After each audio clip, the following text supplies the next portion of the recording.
Mesdames, Messieurs, bonsoir. C'est un plaisir immense de vous retrouver pour une autre séquence de votre programme, Le Grand Soir.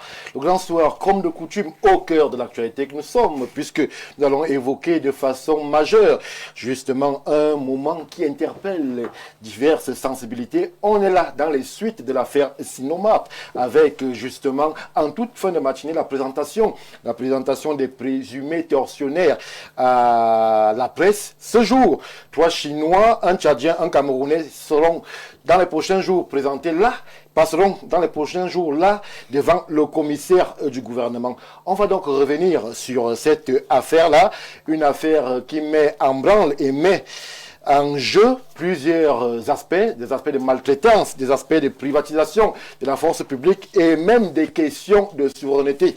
Merci à la réalisation qui, justement, de façon particulière, nous plonge déjà dans cette affaire-là. On reviendra aussi en déroulé continu d'émissions sur la Socadel, puisque c'est une autre actualité majeure de la semaine, avec, comme je l'ai dit, aussi de ce côté-là, la passation technique entre les responsables des Néo sur le départ et ceux, justement, de la Socadel, Société camerounaise d'électricité, qui sont en train de prendre possession des entreprises. On va revenir sur cette actualité avec cette interrogation majeure. Est-ce qu'avec cette renationalisation qui est désormais actée, on fait un saut, un cap qualitatif vers la performance? Peut-on espérer plus d'énergie, moins de délestage? Peut-on s'attendre à une baisse des prix avec cette prise justement de pouvoir de la Socadel? On en parle ce soir sur le plateau du Grand Soir. Mesdames, Messieurs, une fois que j'ai annoncé le menu, que j'espère alléchant pour vous, on prend le léger break qui nous amène chez le partenaire et on revient tout de suite après pour la présentation de ceux justement qui nous accompagnent ce soir. Terme d'un processus rigoureux de filtrage et d'analyse, ce qui vous permet d'étancher votre soif en toute sécurité. Buvez le minéral Bonis, buvez la vie.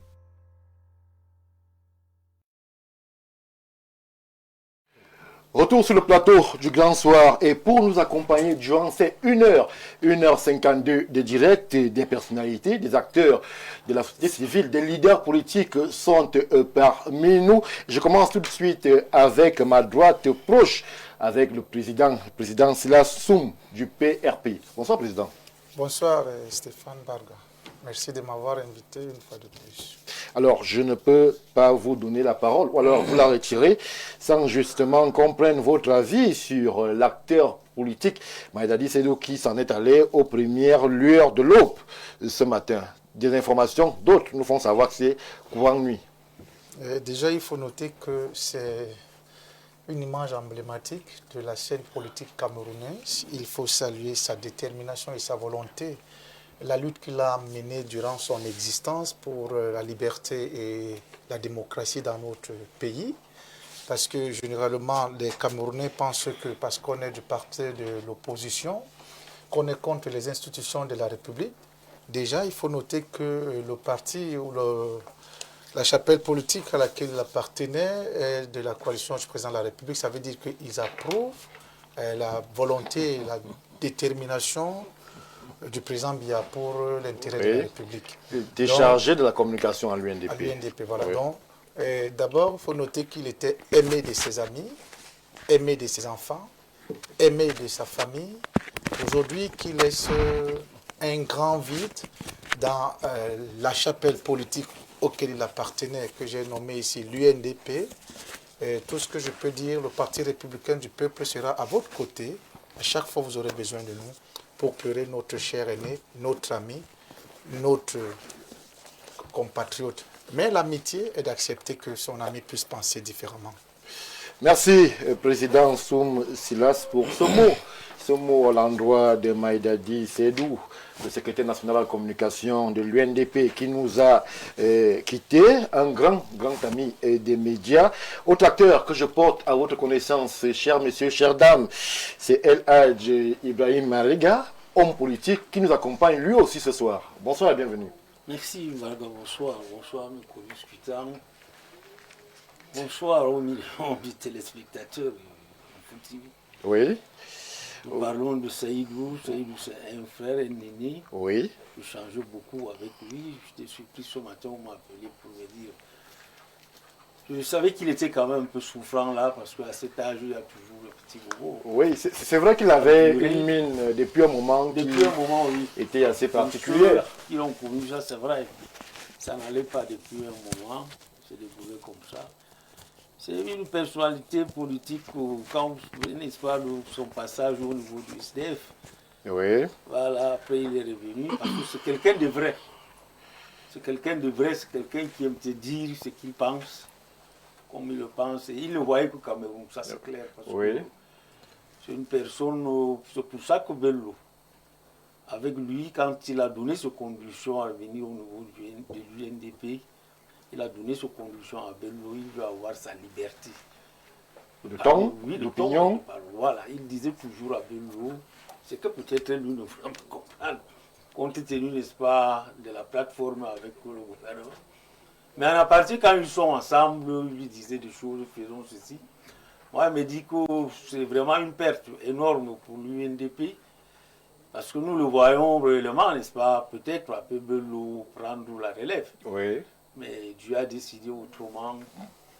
On ne peut qu'accepter parce que l'être humain a appelé à partir. Merci, Elhadj Ibrahim Maïriga, pour ces mots en la mémoire, justement, de Maïdadi qui nous quitte. Monsieur le maire Sylvestre Niek, plus besoin de préciser que vous êtes le leader de l'UPC, vous êtes un amoureux de la finance, je vais le dire comme ça, en vos heures perdues. Vous êtes non, sûr? pas perdu. Bon, de façon quotidienne, si vous voulez, vous êtes sur le plateau du Grand Soir. Bonsoir, bienvenue. Tout de suite, j'exhorte et je suggère, vous aussi, que vous puissiez placer un mot pour peut-être saluer la mémoire de cet homme politique qui vient de quitter la scène. Stéphane Baga, vous savez, je l'imagine, que même si vous ne m'aviez pas demandé d'en parler, Maderi Sédou était un ami. J'ai le privilège d'être coopté par lui il y a une trentaine d'années, comme ami. Et comme on l'a dit avant, c'était quelqu'un de vrai. On pouvait ne pas être d'accord sur le problème politique, mais rester ami quand même. C'est vrai qu'il avait un positionnement assez ambigu. Le SDF, après, il crée sa propre formation politique, et après, il se retrouve, je ne sais pas comment on dit ça chez vous les politiciens, en cohabitation avec l'UNDP. Qu'est-ce qu'il venait de son propre parti? A-t-il été phagocyté? A-t-il été intégré à l'UNDP?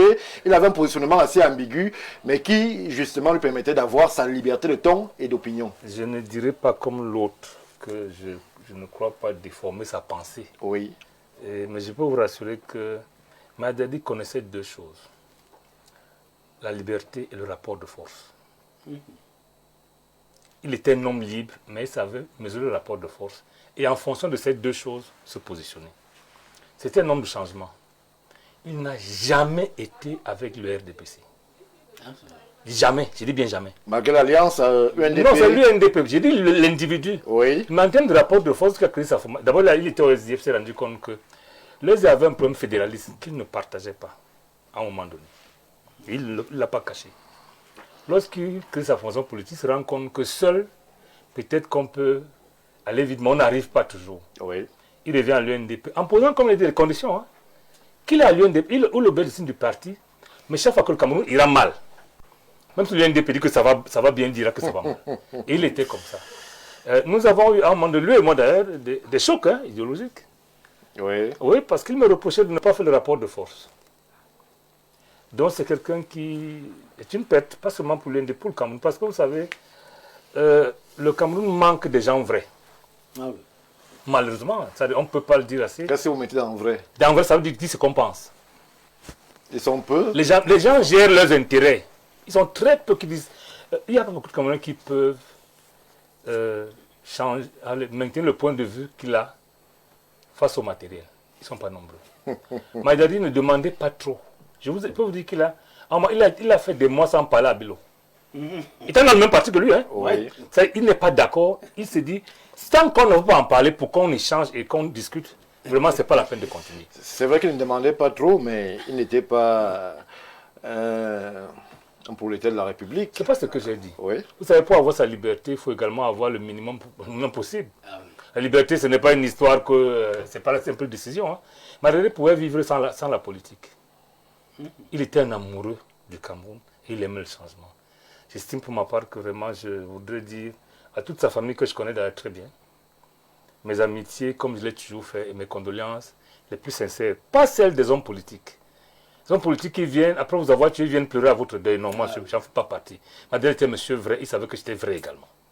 Merci, merci Monsieur le maire pour justement ce témoignage évocateur d'une figure politique qui n'avait pas sa langue et ses idées justement dans le classeur. Monsieur Asiga, vous de la société civile, vous avez observé, puisque Maïdadji, moi-même je peux en parler. Nous avons échangé lors de la campagne, lorsqu'on évoquait le déploiement de l'UNDP. J'ai aussi eu, monsieur le maire, affaire à un homme vrai qui disait heureusement ce qu'il pense. Et on a pu ensemble recevoir sur nos différentes estrades, nous, Info TV, justement des communicants de l'UNDP qui étaient là pour porter le message de l'époque, justement, de cette formation politique. Monsieur Asiga, évocation justement d'un homme politique qui, de façon singulière, a marqué son temps et surtout son époque. Oui, merci Stéphane. Bonsoir déjà à tous mes co-discutants de ce soir. Bonsoir à nos millions de téléspectateurs. Évocation de l'homme, la communication politique dont nous faisons cas aujourd'hui, malheureusement qui nous a quittés, c'est toujours le Cameroun qui perd un des leurs. À partir de cet instant, nous devons de nous incliner vraiment sur sa mémoire et essayer de prendre ce qui est de bien de lui. Moi, personnellement, je ne l'ai pas connu en tant que personne, mais à travers sa communication politique que je m'inspirais, parce qu'il y avait au niveau de la communication politique de chaque parti politique, il y a que lorsqu'il y a une situation, vous vous inspirez de certaines personnes, de certaines figures de proue qui communiquent pour le parti afin de pouvoir obtenir un certain nombre d'éléments. Il faisait donc partie de cela dans le cadre de l'UNDP qui communiquait et qui, donc, au moment où il communiquait, vous aviez la certitude que c'est du vrai. Je reste avec vous, monsieur Asiga, puisque justement, à l'heure où nous sommes, la classe politique interroge l'héritage. Vous dites le vrai, monsieur le maire dit quelqu'un qui partageait ses opinions. C'est ce qu'on pourrait retenir pour justifier et résumer le vécu politique de Maïdadi, cet homme-là, en termes d'héritage, qui disait ce qu'il pense et qui avait sa liberté de ton et d'opinion. Le véritable problème avec nos hommes politiques aujourd'hui, c'est le manque de vérité de ton, le manque de liberté dans la manière de s'exprimer et de pouvoir dire la vérité. La discipline du parti s'est imposée. Malheureusement, on se cache toujours derrière cette expression de discipline du parti, mais on se rend très bien compte qu'ils sont rares, ces hommes politiques chez qui on peut s'inspirer pour pouvoir communiquer. C'est pourquoi, en parlant d'héritage, c'est l'occasion pour nous d'attirer l'attention des uns et des autres, hommes politiques, de regarder un tant soit peu l'homme politique qu'il a été, la véracité qui l'incarnait en ce qui concerne la communication politique. Il n'y a pas, c'est vrai, on peut être un communicant politique et se réserver d'un certain nombre de choses, mais quand une vérité se retrouve en face, il faudrait qu'on ait le courage, comme c'était souvent le cas avec Maïdadi. Donc, c'est pourquoi, s'il faut parler d'héritage aujourd'hui, c'est beaucoup plus dans ce cadre-là. Et là, vous avez parlé effectivement de la liberté. On peut bien comprendre que, est-ce que c'est tout le monde qui se retrouve dans un parti politique qui est effectivement libre? Est-ce qu'ils sont vraiment libres à pouvoir s'exprimer au nom de ce parti? D'où son positionnement, le président Bello a accepté cette liberté de ton dans son parti.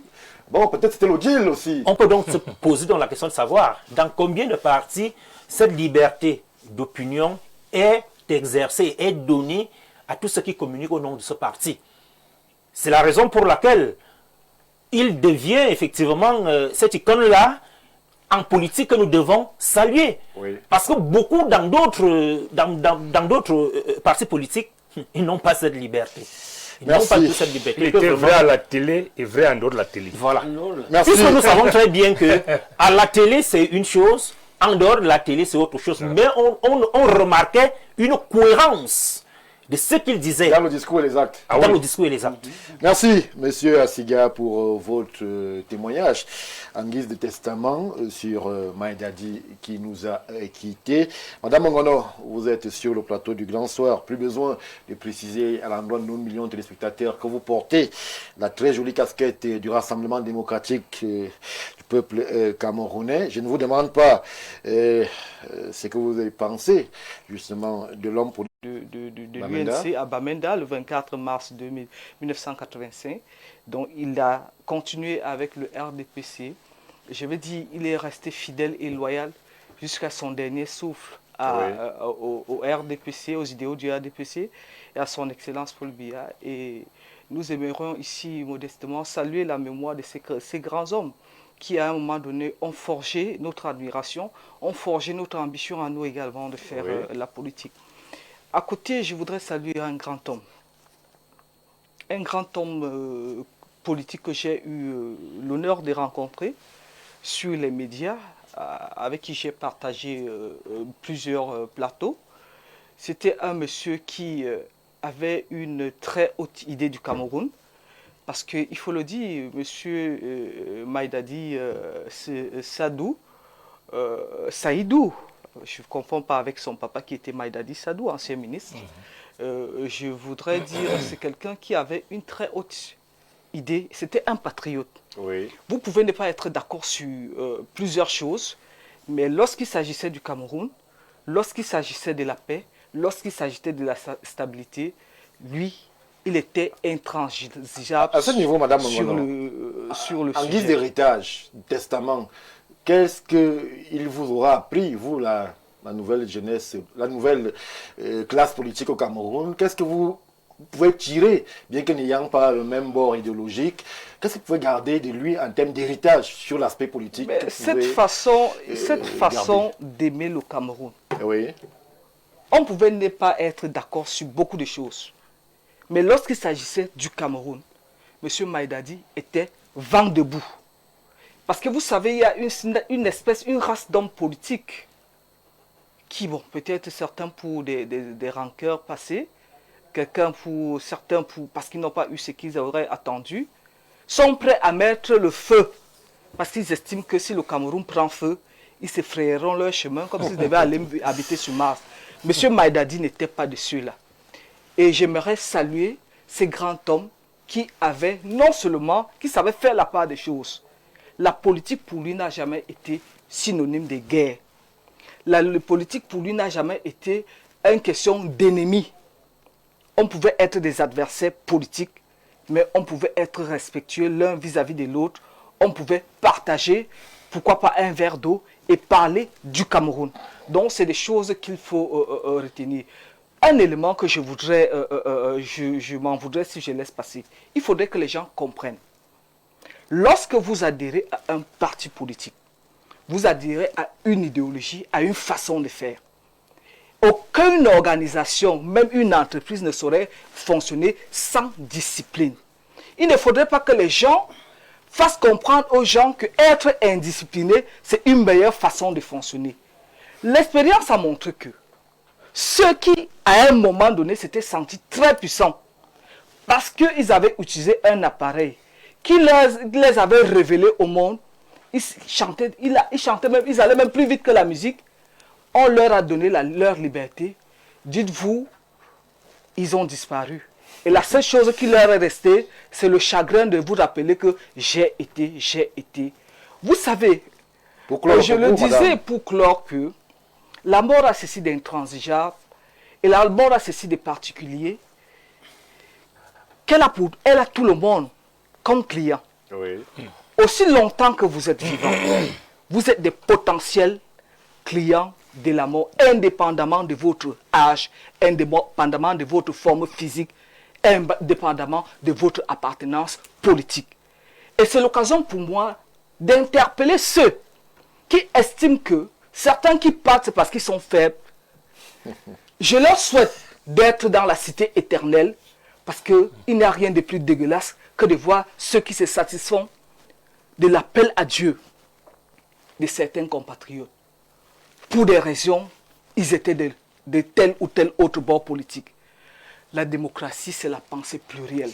Si vous transformez l'autre en ennemi, parce qu'il ne pense pas comme vous, ça veut dire que vous êtes très loin de ce qu'on appelle la démocratie. Vous êtes dans ce que nous appelons le terrorisme politique. Merci. Et heureusement, Madadi n'était pas de ceux-là. Merci Madame Bongono pour justement votre évocation de l'acteur politique Madadi Saïdou, qui justement quitte la scène de façon imprévue. La famille, que dis-je, le groupe La Météo, par ma voix, souhaite donc les condoléances les plus éplorées à sa famille nucléaire, biologique, et même à sa famille politique, ainsi qu'à l'ensemble de la classe politique camerounaise, qui perd par ce départ une figure majeure et une certaine façon de penser, puisque sur le plateau, les avis sont unanimes. Il mettait le Cameroun en premier et justement mettait en avant la liberté de ton et d'expression. Une fois que je l'ai dit, puisqu'on parle du Cameroun, parlons-en avec cette affaire qui n'en finit plus de défrayer la chronique. Je l'ai dit en émission de plateau, l'affaire Snowmart connaît son énième épisode aujourd'hui avec la présentation justement des accusés. On parle là des présumés tortionnaires, 3 Chinois, un Tchadien, un Camerounais, qui ont été justement présentés à la presse et aussi, puisqu'il y a une suite, seront présentés dans les prochains jours au commissaire du gouvernement. Alors je commence par vous, Soum Silas. Comment est-ce que vous, en tant que Camerounais, avez justement ressenti, qu'est-ce que vous avez ressenti en observant cette vidéo où un Camerounais employé dans un supermarché se faisait bastonner, excusez du peu, par un homme en tenue camerounais et lui aussi pour des intérêts chinois? C'est pas bon. Bien, je vous ai dit ici que l'amitié est d'accepter que son ami puisse penser différemment. Et je vais me permettre de le dire du fond du cœur parce que nous parlons de la vérité. Oui. Ce grand homme politique qui nous laisse pour héritage la vérité, Madadi. Oui. Vous savez, on a instauré la peur au milieu des Camerounais. Et quand on a peur, on n'a pas de rêve. La peur est une souffrance. Ceci dit, les dénonciations qui pouvaient être faites ne peuvent plus tout simplement parce que les Camerounais ont peur. Et ils ont compris... Ils ont peur de quoi? Ils ont peur de leur gouvernement. Il faut le dire ainsi. Il faut le dire ainsi parce que là, c'est pourquoi je prends cette posture en disant que l'amitié est d'accepter que son ami puisse penser. Les Camerounais ont peur de leur gouvernement. Oui, oui, il faut le dire ainsi. Je suis leur ami, mais l'amitié est d'accepter que son ami puisse penser différemment. Oui. Les Camerounais ont peur de leur gouvernement au point où ils ne peuvent pas s'engager à poser certains actes tels que la dénonciation, la torture en milieu professionnel. Ce n'est pas que ces Chinois qui le font. Ça, c'est rien. C'est rien. Dans... Non, monsieur un Camerounais qui se fait fouetter avec autant de violence, vous dites tous les jours. Moi, je peux apporter le lien vers vous. Allez-y, Soum Silas. Je vous dis, ça, c'est rien. C'est parce que c'est dévoilé à Mondovision. Oui. Mais aller dans des entreprises que des Camerounais, nous-mêmes, nos confrères, nos concitoyens gèrent. Ils coupent les salaires des travailleurs parce qu'ils se disent, ils sont au-dessus de la loi. Je connais Paul, je connais Pierre, je connais Jean. J'appartiens à un système qui gère. Les contrats ne sont pas respectés. Les droits des travailleurs ne sont pas respectés. La bastonnade même, c'est élémentaire dans des entreprises que gèrent des Camerounais. Parce que couper le salaire d'un travailleur, c'est criminel. Il faut le dire ainsi. La loi est déterminée là-dessus. Mais sachant que ceux qui ont la responsabilité de protéger, de rassurer la confiance aux Camerounais ne le font pas. Ce n'est pas la première société qui est en partenariat avec les forces de défense et de sécurité. Moi, j'ai été chef de brigade minière à Batouri et dans la KDI. Les sociétés minières chinoises travaillaient en collaboration avec les hommes en tenue et qui le faisaient devant nous. Et lorsque vous voulez vous plaindre, c'est votre hiérarchie qui s'impose. Ça, je le dis et je l'assume. Oui. Et ce n'est pas que ça. Même ici, à la cité capitale où nous nous trouvons, il y a des chefs d'entreprise qui payent, qui coupent les salaires des travailleurs, qui chosifient les responsabilités de leurs travailleurs. Ça veut dire que vous partez de DGA à un simple employé, ce qui est interdit par la loi. Vous avez un bureau à votre rang. Un matin, on vous envoie au garage ou au magasin aller assumer les responsabilités du magasinier alors que vous avez un background. Oui, c'est ça en fait. C'est ça la discrimination. Et au nom de la peur, les Camerounais ne peuvent pas dénoncer ceci parce qu'ils savent, je le dis, que cette dénonciation n'ira nulle part. Par conséquent, qu'est-ce qu'on dit? Je veux voir mes enfants grandir. Merci Soum Silas. Je prends l'avis de M. Assega sur le plateau. Alors, l'homme politique Soum Silas évoque un sentiment d'impunité qui peut être celui de nos amis chinois en terre camerounaise. C'est vrai que les exemples sont légion et se multiplient sur toute l'étendue du territoire, puisque nous, à la rédaction centrale d'Info TV, nous avons eu écho justement de quelques maltraitances aussi du côté de l'Est, où il y a de l'or qui est exploité avec justement ces entreprises chinoises. On a eu écho dans divers chantiers de faits de maltraitance avérés et aggravés sur des compatriotes camerounais. Qu'est-ce qui pourrait amener justement ces étrangers qui prospèrent et prolifèrent en terre camerounaise à avoir ce sentiment d'impunité quant à justement le traitement et surtout la satisfaction des besoins des travailleurs camerounais? Stéphane, depuis que cette affaire a eu à défaire la chronique, ça a permis tout simplement de mettre au goût du jour ce qui se passe en dessous dans plusieurs sociétés, que ce soit des sociétés étrangères ou alors nos propres sociétés. Mais ma grille de lecture dans cette affaire m'a amené à reprocher mes propres frères camerounais. C'est la patate qui a voulu bien qu'on la mange chaude. Cru, autant pour moi, merci. Parce qu'il y a un moment, lorsque nous avons regardé la vidéo, nous sommes 6 sur le plateau. Oui. Comment est-ce possible qu'on m'administre une telle fessée et vous êtes là? Nous sommes des codistants ici, vous êtes là, vous regardez. Alors, les premiers éléments d'enquête nous font savoir que les vidéos sont de l'apanage de responsables chinois qui, justement, pour s'en amuser, filmaient comment un aigle, permettez-moi l'expression, nous sommes en télévision, et c'est important, s'est fait bastonner par un autre de même couleur. Et la vidéo aussi nous montre un autre individu de rouge vêtu qui justement lui aussi arrive là en posture de patron et ne se met pas du sort du compatriote qui est en train d'être fouetté par un homme des services de sécurité. Bon, le problème c'est que, sauf si vous allez me faire comprendre qu'on le fouettait entre 4 murs. Oui, mais malheureusement c'est ce qui se passe. Et que les autres ouvriers n'avaient pas accès. Pas du tout. Mais ils savaient les cris que ce dernier était en train de mettre dans ces 4 murs. On peut au moins alerter les autres ouvriers, non? Non, malheureusement, pour ce cas précis, je connais ce magasin, ça se passe au sous-sol. Au sous-sol, donc on le fouettait au sous-sol. Ok, donc ils ont toute une série. Il y a quand même des cris assez animaux qui sont entendus. Monsieur le maire, même si on est au sous-sol. Même si on est au sous-sol. De ce monsieur. Non, dans la bossade est connue, de tous les employés d'ailleurs. Elle est connue. C'est grave ce que vous dites. C'est vrai, elle est connue. Justement, c'est là où je veux. La bossade est connue d'où? De tous les employés de ces sociétés.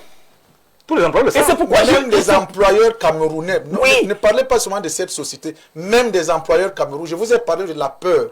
Quand on a peur, la peur empêche de s'engager. Ces Camerounais se font bastonner en présence des autres parce que les gens ont peur. Il faut l'avouer. Voilà. Merci. Les gens ont peur. Merci. La peur ne saurait donc justifier le fait que nos propres compatriotes ne puissent pas intervenir à la situation d'une personne qui est en danger de mort. Ils pouvaient succomber là-bas et ça allait passer comme ça, lettre morte. Oui. Donc pour dire que ce qu'on est en train de faire aujourd'hui avec cette entreprise, ce n'est que du saupoudrage en réalité. Il faut, si on doit résoudre ce problème, de la part du ministre du Travail, parce qu'il est d'abord le premier interpellé en chef. Oui. Lorsque j'ai écouté son interview, lorsqu'il a fait une descente dans cette entreprise, il le disait, demandant que les responsables de cette entreprise le cherchent au ministère, le retrouvent au ministère. Bon, il faut dire, c'est pour faire quoi que l'entreprise est fermée et scellée. Nous sommes d'accord. L'entreprise n'est pas scellée. Que ça soit scellé ou pas, nous sommes d'accord. Lisez la note du sous-préfet, c'est pas scellé. Je dis, c'est à la demande de l'entreprise qu'on a fermé. Je n'invente rien. C'est pas la même chose. Je n'invente rien. Le ministre a fait une descente Et lors de cette interview, il a bien dit que 3 ont déjà été interpellés et que les responsables de cette entreprise... Le ministre dit aussi qu'il veut préserver les emplois des Camerounais. Il dit qu'il veut préserver les emplois des Camerounais. Dans la bastonnade. Sauf que lorsqu'il demande que les responsables le rejoignent au ministère, c'est pour faire quoi? Est-ce qu'il s'agit là d'un problème de négociation avec ces derniers? C'est pourquoi le problème est tellement profond que il doit interpeller nos relations diplomatiques avec ces pays qui sont nos partenaires aujourd'hui au Cameroun. Parce que on va certes les signes qui ont été présentés aujourd'hui au commissaire du gouvernement. La suite, c'est quoi? Rien du tout. Ah, c'est vous qui le dites. Je vous dis la suite, rien du tout. Quelle enquête a déjà abouti? On vous a déjà communiqué les résultats d'une enquête dans ce pays? Alors, monsieur Séga, pour montrer quand même que l'État veut faire preuve de sécurité, oui. Les présumés tortionnaires ont été présentés à la presse et ils devraient être passés devant le commissaire du gouvernement dans les prochains jours. La suite, c'est quoi? La justice fera son travail. Pour vous faire comprendre que si le gouvernement a eu à intervenir dans cette affaire, c'est justement parce que, rendons grâce aux réseaux sociaux, parce que depuis que les réseaux sociaux existent, à un moment donné, c'est une pression que nous mettons auprès de ces gouvernements pour pouvoir réagir de la sorte. Oui. Donc, automatiquement, aujourd'hui, ne peuvent plus, comme d'habitude, faire taire ce problème sans qu'on en informe. C'est pourquoi on vous invite pour présenter ces derniers au niveau de la presse. Mais, posez-vous la question, qu'est-ce qu'ils deviennent plus tard? Qu'est-ce qu'ils deviennent plus tard? Ou alors on le fait tout simplement pour embellir, pour satisfaire effectivement les populations du Cameroun et tous ceux qui s'indignent de ces maltraitances. Mais la suite, c'est quoi? Excellente interrogation, monsieur Séga. Merci. C'est vrai, monsieur le maire Niek, je me tourne vers vous, que la réalisation nous a présenté une vidéo qui pourrait passer inaperçue, mais où on voit justement des acteurs asiatiques, chinois je présume, distribuer les billets de banque aux forces de sécurité. C'était dans un pays africain. Ça veut dire qu'il y a quand même un modus operandi qui met en scène justement ces acteurs-là et qui permet à ce qu'on puisse privatiser, excusez-moi du terme, la force publique, puisque le militaire tortionnaire en question, c'est un acteur des forces publiques du Cameroun qui se retrouve en posture privée pour administrer une bastonnade justement à son compatriote. Stéphane Bargas, ce qui se passe là maintenant est très grave. Moi, j'ai beaucoup d'amis chinois. J'aime des collaborateurs chinois qui certainement nous écoutent. Mais ce qui se passe est inacceptable. Je vous ai dit au départ que c'est très difficile d'être vrai dans ce pays. C'est très difficile. Vous imaginez, mon frère Silas a parlé de la peur. Moi, il y a la rupture de confiance. Parce qu'il n'y a pas que la peur. Il y a autre chose? Il y a la rupture de confiance. C'est parce qu'on ne fait pas comme ça au gouvernement qu'on ne se plaint pas. Voilà la réalité de faire ça. En réalité, quelqu'un vous torture. Vous savez pertinemment que si vous vous plaignez, il va donner de l'argent et rien ne va se passer. Alors, c'est à cela que vous justifiez le sentiment d'impunité qui habite ceux qui, justement, expatriés pour... non, c'est pas seulement les expatriés. S'engagent en terre camerounaise. Je vous dis, parce qu'en fait, il s'agit d'un problème professionnel. Oui. Loin de la diplomatie, parce qu'on est blanc ou rouge, que ça va être un problème diplomatique. Je rappelle que c'est une entreprise de droit camerounais. C'est ça qu'il est question. Mais la peur et l'habitude de commun avec le gouvernement fait que personne ne se plaint. Ce qui s'est passé là, c'est la clameur populaire. Et ça se lit dans la note du ministre, du sous-préfet. C'est ça le danger. Il a le courage d'écrire que c'est à la demande de Sinomac qu'on fait un provisoirement. C'est différent de sceller. C'est ça le danger. Ce magasin devait être scellé, quel que soit ce que pensent les gars de Sinomac. Mais c'est écrit. Oui. Que c'est un deal. Pourquoi on ne brûle pas le magasin? Pourquoi non? Le Cameroun a le devoir de... le Cameroun doit protéger les intérêts. Qu'il faut préserver les emplois des Camerounais. Moi, je résume ça en intérêt. Oui. Vous comprenez, non? Que quand on bastonne les gens au pan, on doit préserver les intérêts de ceux qui investissent chez nous, c'est vrai. Mais on doit investir en respectant la loi camerounaise. C'est ça la première leçon de la diplomatie. C'est le respect mutuel des lois des différents pays. Mais il faut reconnaître que pour une fois, parce que là, il ne faut pas qu'on globalise, hein, Là, quand même, je pense qu'il y a un acte qui est posé, qui devrait, à défaut de ramener la confiance, faire disparaître la peur. Parce que ce qui se passe là, quand on interpelle des gens qui donnent l'argent à longueur de journée aux autorités camerounaises, quand même, est un acte fort. Alors, donner de l'argent à longueur de journée... J'ai dit donne l'argent, je sais de quoi je parle. Ils donnent l'argent. Vous avez les preuves, monsieur le maire? maire? Bien sûr, ils donnent l'argent. Ils donnent beaucoup d'argent d'ailleurs, je vous le dis. Je sais comment fonctionnent les Asiatiques en général. Je sais de quoi je parle. Ils donnent beaucoup d'argent. Quelquefois même pour rien. Parce que pour la plupart des ignorants. Pour la plupart. Ça, ils donnent même là, ils ne doivent pas donner. Parce que lui, il règle tous les pas vers l'argent. Il achète la route, il achète tout, il achète même l'air. Donc, ce qui s'est passé là, il faut quand même qu'on ait l'honnêteté de reconnaître que, pour une fois, un acte est posé, qui devrait booster le courage des Camerounais à dénoncer. Mais la loi malheureusement ne dénonce pas suffisamment ce qu'ils dénoncent, ne protège pas les dénonciateurs. Oui, protégé. Parce que quelquefois, vous êtes appelé à l'instruction, vous n'êtes plus protégé. C'est-à-dire, si vous tenez contre la loi, vous dénoncez une torture, vous devez être entendu vous-même. C'est ça le problème. Donc, je dis pour ma part que ce qui est posé là comme acte, il faut d'abord reconnaître que c'est bien, pour une fois. En dehors de, je pense que le sous-préfet a eu une légèreté administrative. Hein. Il aurait pu se passer de la dernière disposition, vu à la demande de non. Un magasin doit être scellé. Oui. En attendant que les enquêtes prouvent que et tout, puis on continue. On ne va pas fermer le magasin. C'est le magasin, c'est pas le fermer. Donc ce qui se passe, moi j'apprécie quand même que pour une fois, les Camerounais, c'est vrai, quelle que soit la raison, même c'est la clameur populaire qui a amené le gouvernement à agir, ils ont finalement agi. Le fait qu'on ait interpellé des gens, moi j'évite le terme chinois parce que c'est comme si on cherchait les Chinois. On cherche ceux qui font la maltraitance, ceux qui font la torture. Qu'ils soient Chinois ou Camerounais, il faut les interpeller. Et je pense que c'est l'occasion de dire qu'il faut désormais que les Camerounais apprennent à être libres, à dénoncer ce dont ils sont victimes. Pour après être entendu et se livrer au marché. Je finis. Mais il faut également que, parce que vous savez, chaque chose nous amène à faire évoluer le droit. Si les gens dénoncent et ils perdent de l'emploi, qu'est-ce qu'ils vont faire? Dans un pays où, je ne sais pas comment dire ça, le chômage est la chose à mieux partager. Comment lorsque vous avez un emploi, où on vous paye comme décision 65 000, qu'on peut couper parce que vous êtes arrivé avec 2 minutes de retard, on vous donne 40 000. Parfois on ne donne même rien. Monsieur le maire, s'il vous plaît. Oui. Véritablement, la question de l'emploi est celle qui a été évoquée en premier par monsieur le ministre. Mais quand même si c'est 65 000, c'est mieux que rien. Il faut sauver des emplois.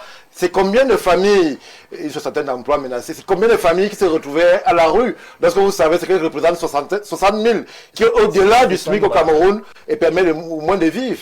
Quand même, je pense qu'il faut insister sur le fait qu'il faut sauver des emplois. Stéphane Barga, oui. On sauve les emplois à quel prix? C'est comme l'esclavage. Pourquoi on s'est battu contre l'esclavage? C'était les emplois également. Stéphane Barga. Non, l'esclavage n'était pas un emploi, monsieur le maire. C'était un emploi, monsieur le maire. Est-ce que les esclaves étaient payés? Les esclaves n'étaient pas payés, ne payaient pas l'eau, ne payaient pas l'électricité, ne payaient rien. On les nourrissait même. Mais ils étaient des esclaves. Pourquoi on s'est battu pour l'indépendance du Cameroun? À quel prix? Un prix à payer. Donc je dis, c'est le Cameroun qui a le devoir, si nous voulons nous faire respecter, à élaborer des lois qui permettent de protéger les Camerounais. Quand on ne paie pas un emploi, parce qu'on a dénoncé un tortionnaire. Mais malheureusement, même dans l'administration, on torture les gens.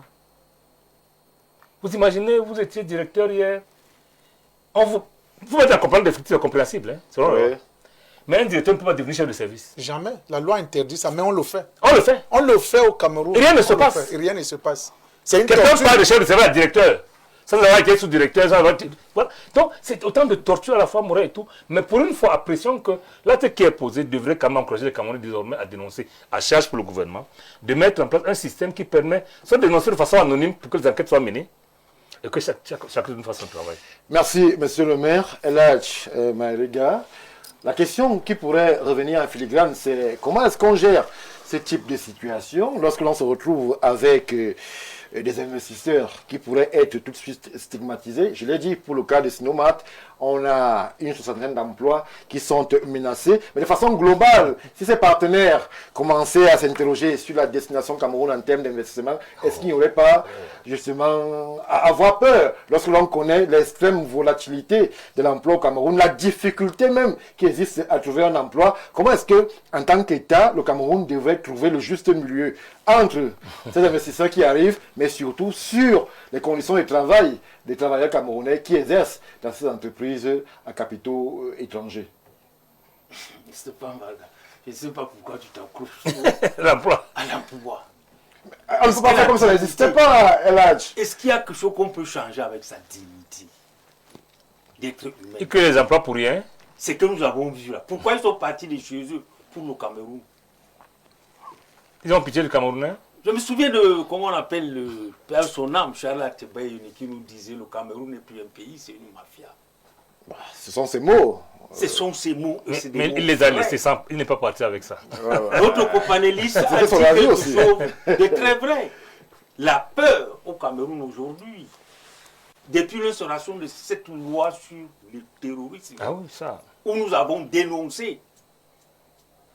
Aujourd'hui, il suffit seulement que tu fasses juste un petit bruit quelque part, on t'envoie au tribunal militaire. Alors, vous parlez de peur, mais ces bastonnades sont aussi du fait de la mentalité camerounaise. Qu'est-ce qui peut amener, et M. Asegala dit sur le plateau, des employés à accepter pour les motivations, les raisons? On parle de peur, c'est pas de spaghetti, de pète l'emploi, chargeur, et justement que monsieur, il vous a dit quelque chose. Tous ces étrangers qui viennent ici chez nous, la première des choses, dans l'arrondissement où ils sont installés, dans la ville, ils prennent contact avec tous les autorités. Ils donnent l'argent. Ils donnent l'argent pour leur protection.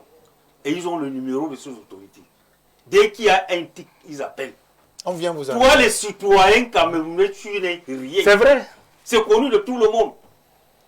C'est pour ça qu'ils se permettent de faire du n'importe quoi.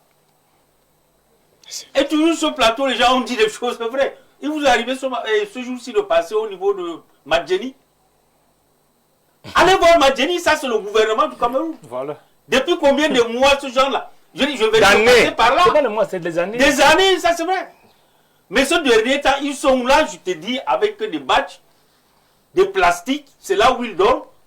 Et on te dit que nous sommes dans une république, ça qui a un président de la République. Alors peut-être la raison donc qu'il faudrait préserver les emplois de ceux-là, qui en ont encore un peu. Mais préserver non plus. Quand vous se pas de salaire depuis Caraïbes, moi pas de quoi. Non, moi je parle de ce cinéma.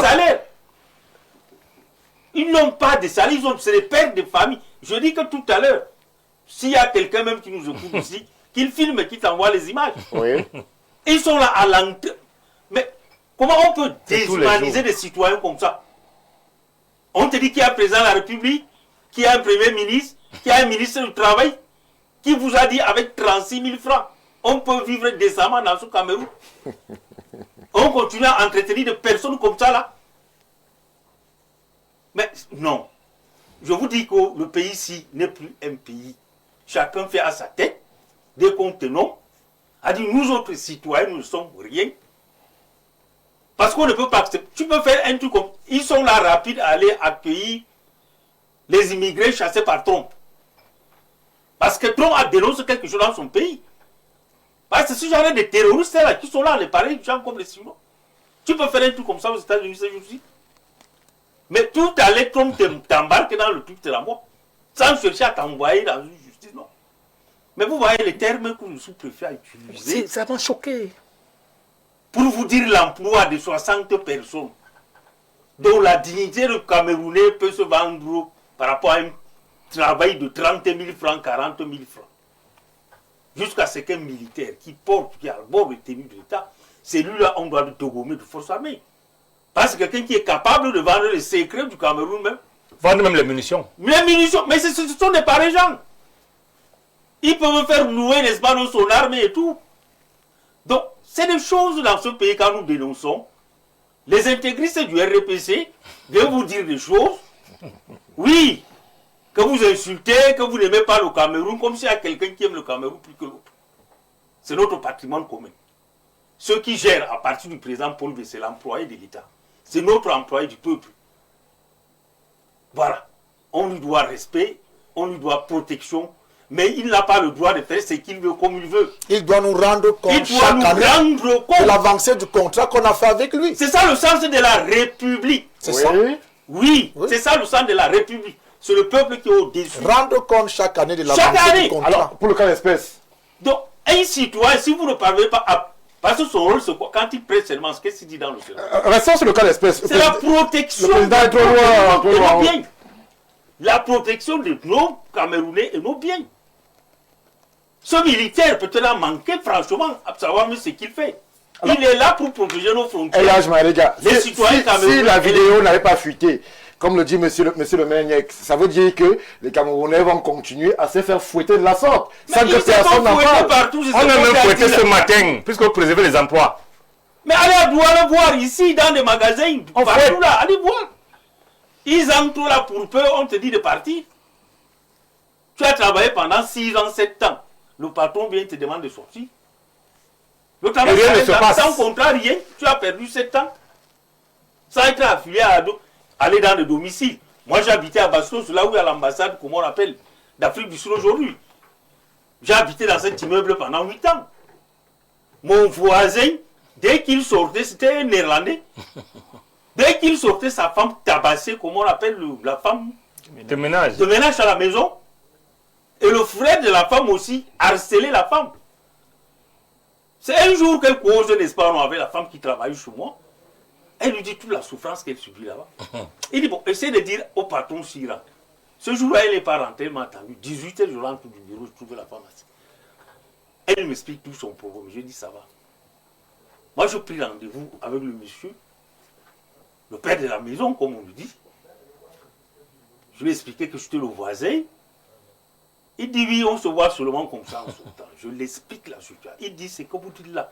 C'est vrai, ça se passe sur moi. J'ai dit, mais allez vérifier, vous allez comprendre. Je vous assure, 2 jours après, le monsieur m'a appelé. J'entre chez lui. Il me fait asseoir. Sa femme, elle me reconnaît, même comment on appelle son fils, parce qu'il venait souvent, n'est-ce pas, avec mes petits frères, cousins. Il dit, mais répétez-moi ce que vous avez dit. Il n'avait pas fait partie la femme qui travaillait chez lui. Mais c'est que le monsieur, il a renvoyé le petit frère de sa femme, d'abord au pays. Il m'a remercié, il a dédommagé la femme. Il dit, s'il te plaît, je ne veux pas entendre ça. Je te présente mes excuses au nom de ma femme. Voilà ça c'est un cas heureux. Oui, qui n'est pas le cas de monsieur Bombe qui a été battu. Dans des domiciles, il y a des choses qui se passent, je te dis, de très graves. Merci pour ce témoignage, qu'il y a encore un peu de justice. Madame Ngono, je me tourne vers vous. L'affaire est grave, elle implique des forces de défense, elle implique même des questions de souveraineté, puisque les Camerounais... Elle implique un agent des forces de défense. Merci pour la précision, c'est un seul. Puisque justement les Camerounais s'interrogent si entre États, il peut y avoir ce type de posture, motus, bouche cousue, côté du Minrex, l'ambassade de Chine, zéro réaction. On s'interroge si la réciprocité... Monsieur le maire, permettez-moi de faire mon travail. Si la réciprocité est possible, est-ce qu'un Camerounais peut aller en Chine et poser des pareils actes sans que tout de suite il y ait convocation de l'ambassadeur? Est-ce que le contraire serait imaginable lorsqu'on est dans des États sérieux? Madame Ngono. Je voudrais déjà, sur le sujet, saluer l'action des pouvoirs publics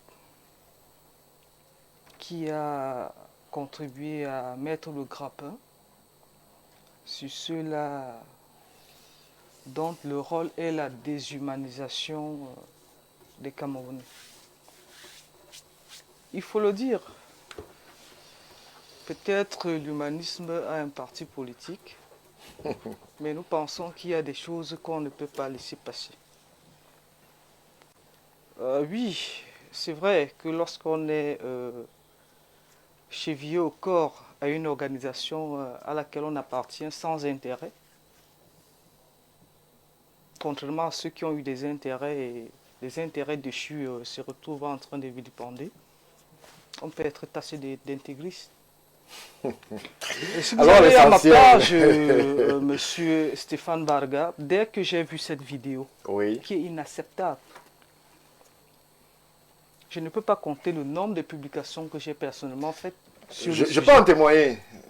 Nous sommes des gens sérieux. Parce que je vais le dire, même à l'école, on ne tape plus sur les enfants. Ah oui? On ne peut pas intégrer qu'au fin de ce que quelqu'un protégerait son emploi. Qu'un adulte se laisse bastonner de la sorte. Bon, Et lorsque, permettez, c'est le cas. Quand je dis c'est laissé, ou bien il ne peut pas réagir. Là où il est placé là, Monsieur Stéphane, qu'est-ce qui lui empêche qu'il ne parte de là, qu'il ne se fasse pas foutre. Non, c'est pas facile. Lorsque vous observez, j'ai dit, c'est laisser taper. C'est mon temps de parole, je pèse mes mots. Et je sais où je vais. Lorsque vous observez ce qui tient lieu de verge, de chicotte, c'est bien tissé. Ça veut dire que ce n'est pas hier que ça a commencé. Bien sûr. Quand nous disons une personne se laisse taper, ça veut dire qu'il y a eu une personne hier, il y en a eu avant-hier, il y en a eu il y a des mois. Les motivations ne vous choquent pas. Ce qui fait que, permettez, M. Stéphane Barga, ce qui fait que même les responsables, les employés en eux-mêmes, pouvaient faire chorus, ils sont 50. C'est ce que je dis. Et dit, dans ces conditions, nous ne pouvons plus continuer à travailler. On les remplace le lendemain, malheureusement. Permettez. Parce que contrairement à ce que les gens voudraient, je ne voudrais pas que les gens prennent leur devoir personnel et viennent transposer sur des faits qui en principe devraient être jugés tels quels. La peur de quoi, M. Stéphane Barga? Si vous venez dans ces studios, la première fois, on vous parle même avec vous ne serez plus en mesure de faire votre travail. Tout à fait. Il faudrait que les Camerounais apprennent à se plaindre. Quitte à ce que les gens qui disaient qu'ils ont peur constatent que oui, rien n'a été fait. Vous avez parlé de l'ignorance pour les autres.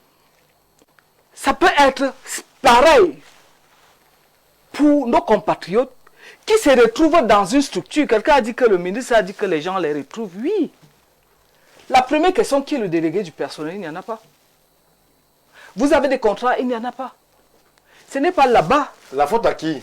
Qui laisse proliférer les entreprises? Il n'y a pas de contrat. Permettez-moi. Ce n'est pas là-bas que le ministre va résoudre ces problèmes.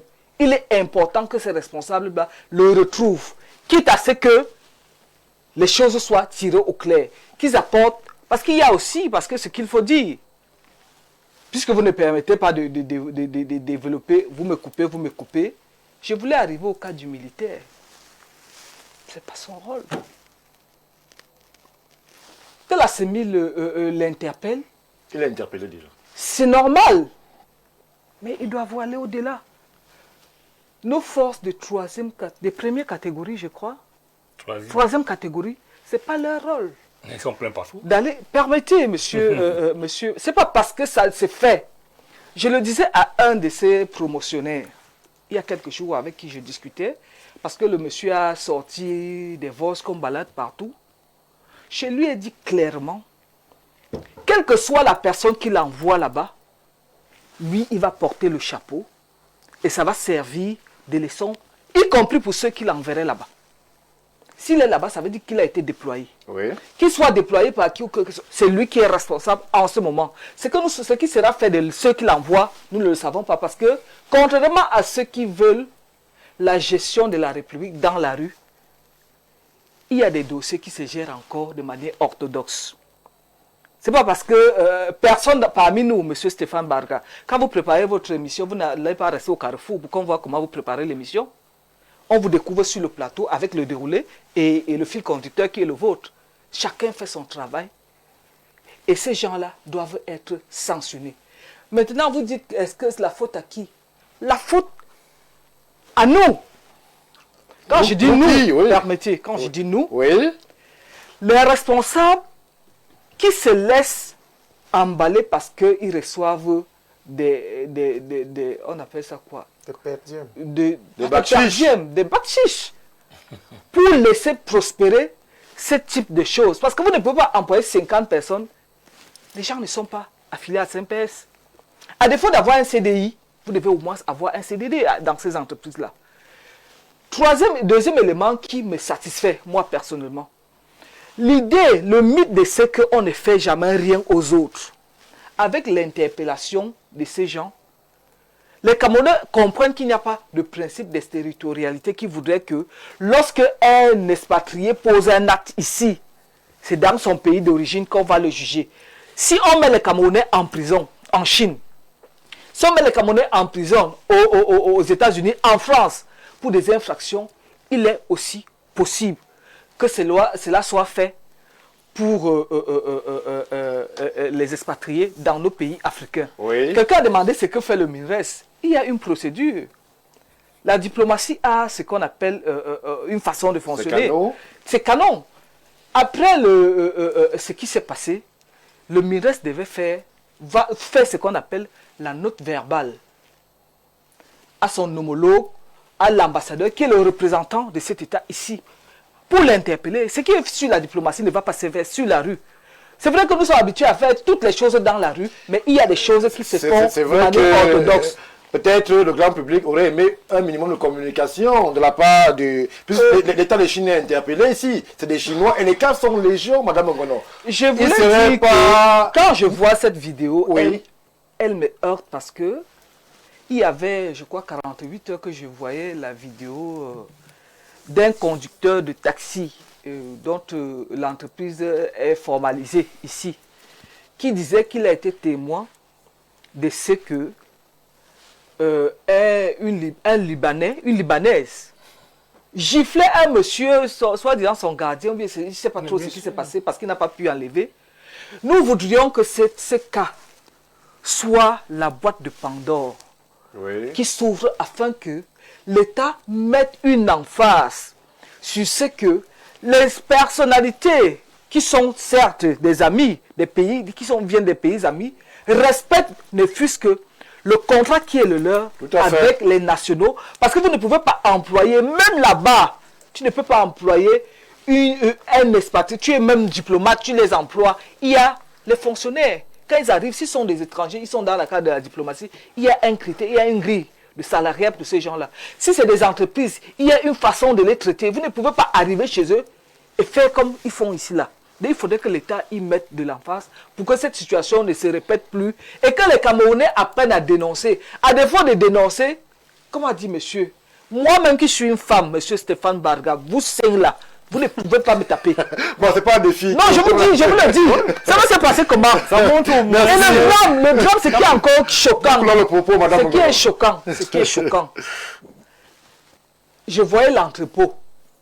Monsieur le maire dit, c'est au sous-sol. Oui. Ça veut dire que les gens sont venus mettre leurs cellules, leur part de cellules dans votre pays, avec la complicité des nationaux. Parce que le militaire, c'est un national. Et grave, le Tchadien aussi, il est patron, il fait taper les Camerounais au Cameroun.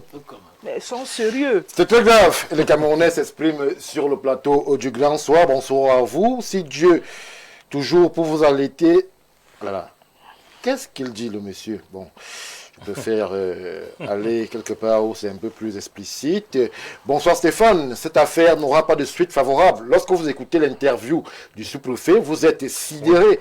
Ce sous-préfet déclare qu'il s'agit d'une fermeture temporaire parce que ce Chinois nourrit plusieurs Camerounais et qu'on ne peut pas punir plusieurs Camerounais à cause du fait qu'on a bastonné un Camerounais. Même ces Chinois ne seraient pas inquiétés parce que nos dirigeants sont à genoux devant la Chine avec les multiples prêts d'argent et autres, craignant un incident diplomatique qui risque d'être fatal pour le Cameroun. Merci, monsieur Bama, pour la contribution. S'il vous plaît, monsieur Stéphane Barga. Je voudrais dire que la personne qui parle de l'incident diplomatique, s'il y a incident diplomatique, c'est plutôt en faveur du Cameroun parce que c'est des expatriés ressortant d'autres pays. Il serait plutôt préjudiciable pour la Chine qui devrait être appelée à... S'il vous plaît. Bonsoir à vous. De qui parle Madame Ngono?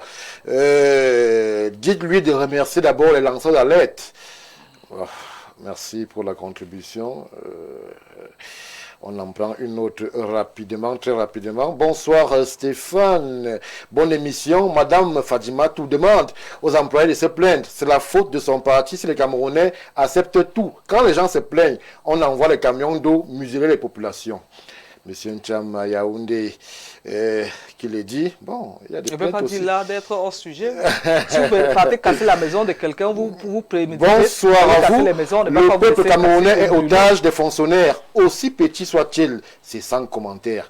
Merci à vous, monsieur Amdja. Très rapidement. Bonsoir à vous. C'est Joseph Ndifo depuis Douala. Nous ne sommes plus en sécurité dans notre propre pays. Ici, chez nous, le boutiquier qui te parle fort, comme s'il va jusqu'à t'insulter au quartier. C'est le toc-toc qui t'exige un prix à la douche à quoi? Alors c'est grave. Les Chinois peuvent même te cracher dessus quand tu leur donnes un prix minable. Ils ont une façon de chasser les gens dans leur boutique et ils ont toujours raison devant l'autorité. Si vous faites un tour à quoi douche, les plaintes seront énormes. Rassurez-vous, nous avons une représentation du côté de Douala. On fera un tour à quoi pour voir justement si ce que vous déclarez est vrai, cher monsieur. Alors, bonsoir, monsieur le journaliste. Les paroles de monsieur le maire sont exactes. Les Chinois donnent de l'argent partout pour leur business, sauf à leurs employés qu'ils utilisent comme des animaux. Je vous dis cela tous les jours. En conclusion, les plus malhonnêtes sont justement ces personnes. Concernant le business, ils soutiennent de l'argent dans votre paiement quand ils vous paient. Si tu n'es pas vigilant, le Chinois... que c'est un trompeur, méchant, arnaqueur. Moi, pasteur de mon état, merci pour la contribution, cher pasteur. Bonsoir, monsieur Marga, et à votre panel.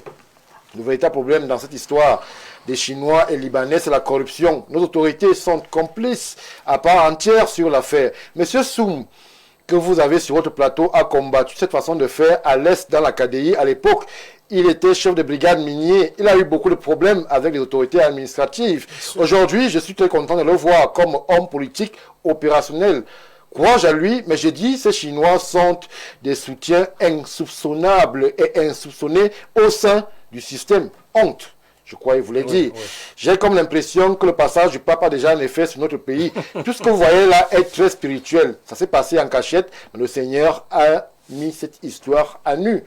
Merci à vous pour la contribution. Bonsoir mes frères. La torture est systémique. C'est entretenu par le gouvernement. Ceci a favorisé la violence et contaminé le milieu socio-économique au Cameroun. Regardez comment on maltraite les partis d'opposition et leurs leaders dans notre pays. Quand on dit que Anissé Kane est mort en refusant de lui envoyer son matériel de santé. Bon, cher monsieur, nous on parle des choses véritablement importantes. Le cas Anissé Kane a déjà été débattu et redébattu en ces lieux. Il est important, mais ce n'est pas le sujet. C'est pas le sujet. Voilà, parce qu'il est important, très important aussi. Monsieur le maire. Mettez-moi le faire mon travail. Mais ce n'est pas le sujet. Bonsoir à vous sur le plateau. Moi, je pense que notre gouvernement devrait revoir les termes et conditions de travail entre ces investisseurs et les employés locaux. Cher ministre de l'Emploi, s'il vous plaît, faites quelque chose. Yo travail, mais non à ce qu'on a vu là. Bonsoir à Madame Mengono, qui reste toujours fidèle à sa personne. Merci à vous depuis Berthois. Oh là là. Bon. Président Sou, je me tourne vers vous, puisque un ensemble de faits s'entremêlent et s'entrechoquent dans cette affaire Sinomart. On a les Camerounais qui ont peur de perdre leur emploi, c'est une certitude, vous l'avez dit sur ce plateau, qui acceptent toute forme de brimade. Parce que si ce monsieur est bastonné, des éléments, des faits peuvent indiquer que ce n'est pas la première fois que ça se fait, que c'est quasiment une coutume d'entreprise. C'est-à-dire, au moins de spaghetti volés, c'est la bastonnade. Est-ce qu'il ne faudrait pas, lorsqu'on est investisseur étranger au Cameroun, justement que l'État rappelle la norme? Est-ce que ce n'est pas l'État de dire à ces investisseurs comment ça se passe et quels sont les codes, les critères d'emploi dans notre pays, le Cameroun? Merci, monsieur Stéphane Barga. Je vais, si vous me le permettez, je vais prendre un exemple d'un pays voisin où j'ai été, la Guinée équatoriale. J'ai travaillé là-bas dans le cadre de la construction de la brasserie de Bata qu'on appelle Sogibé. Les expatriés dont nous étions considérés comme nous étions... Vous ne pouvez rien faire à un Guinéen, y compris les Français que nous, on considérait comme étant Dieu. C'est-à-dire les Français qui sont partis d'ici avec nous pour la Guinée équatoriale, nous, on les respectait comme étant des dieux, mais la législation qu'on a trouvée sur place mettait le Guinéen en haut, oui, s'il faut le dire ainsi. Donc, je réinterpelle ici, quel qu'en soit ce qu'on puisse dire, nos autorités ne se soucient pas de nous. La priorité, c'est les hommes que vous dirigez. Vous n'allez pas diriger les pierres, comme a dit Jésus-Christ, que si vous ne me louez pas, même les pierres vont me louer. Non. On est président parce qu'on a un peuple. On est président parce qu'on a été élu. Et quand on a été élu, on rend compte chaque année de l'avancée du contrat qu'on a eu avec ceux qui t'ont élu. Élu autant pour moi. Le peuple camerounais est marginalisé. Il faut le dire ainsi. Pas seulement dans les sociétés... Marginalisé? Oui, ça je le dis, je pèse mes mots. Pas seulement dans des sociétés d'expatriés, mais dans nos propres sociétés, les compatriotes. Si vous voulez faire une enquête par sondage, descendez. Les inspecteurs de travail sont mendiants et corrompus. Ça, je le dis haut et fort. Je le dis. Mendiants et corrompus. Je l'assume. Ils sont comme l'Union africaine. Vous assumez, mais est-ce qu'il y a des preuves? Permettez, je peux donner des preuves parce que j'ai été un acteur de la fonction publique avant de devenir homme politique. J'ai été dans la KDI. J'ai été combattu par les autorités administratives alors que j'étais un envoyé de l'administration publique pour réguler un secteur, le secteur minier. Je vais revenir à la Guinée équatoriale. Vous ne pouvez pas maltraiter le Guinéen en Guinée équatoriale, que vous soyez même Donald Trump. Dès que midi a sonné, autant pour moi, les Guinéens, même s'ils étaient sur l'échafaudage, ils descendent pour aller manger. Mais nous sommes partis là-bas avec des Français. S'ils ne te demandent pas de descendre, tu ne vas pas descendre. Mais vous voyez à quel point on a chosifié le Camerounais, M. Stéphane Barga. Je vous dis, les employeurs locaux le font au quotidien, même hier, même aujourd'hui, même avant-hier, ils le faisaient. Ils coupent les salaires des Camerounais, l'employé locaux. Tu travailles 28 jours, à la fin du mois, ils te disent 100%. Tu te retrouves 0 franc. C'est pourquoi je vous ai dit, la peur est une souffrance. Oui. Quand on a peur, on n'a pas de rêve. Et ça, c'est l'autorité camerounaise qui a amené.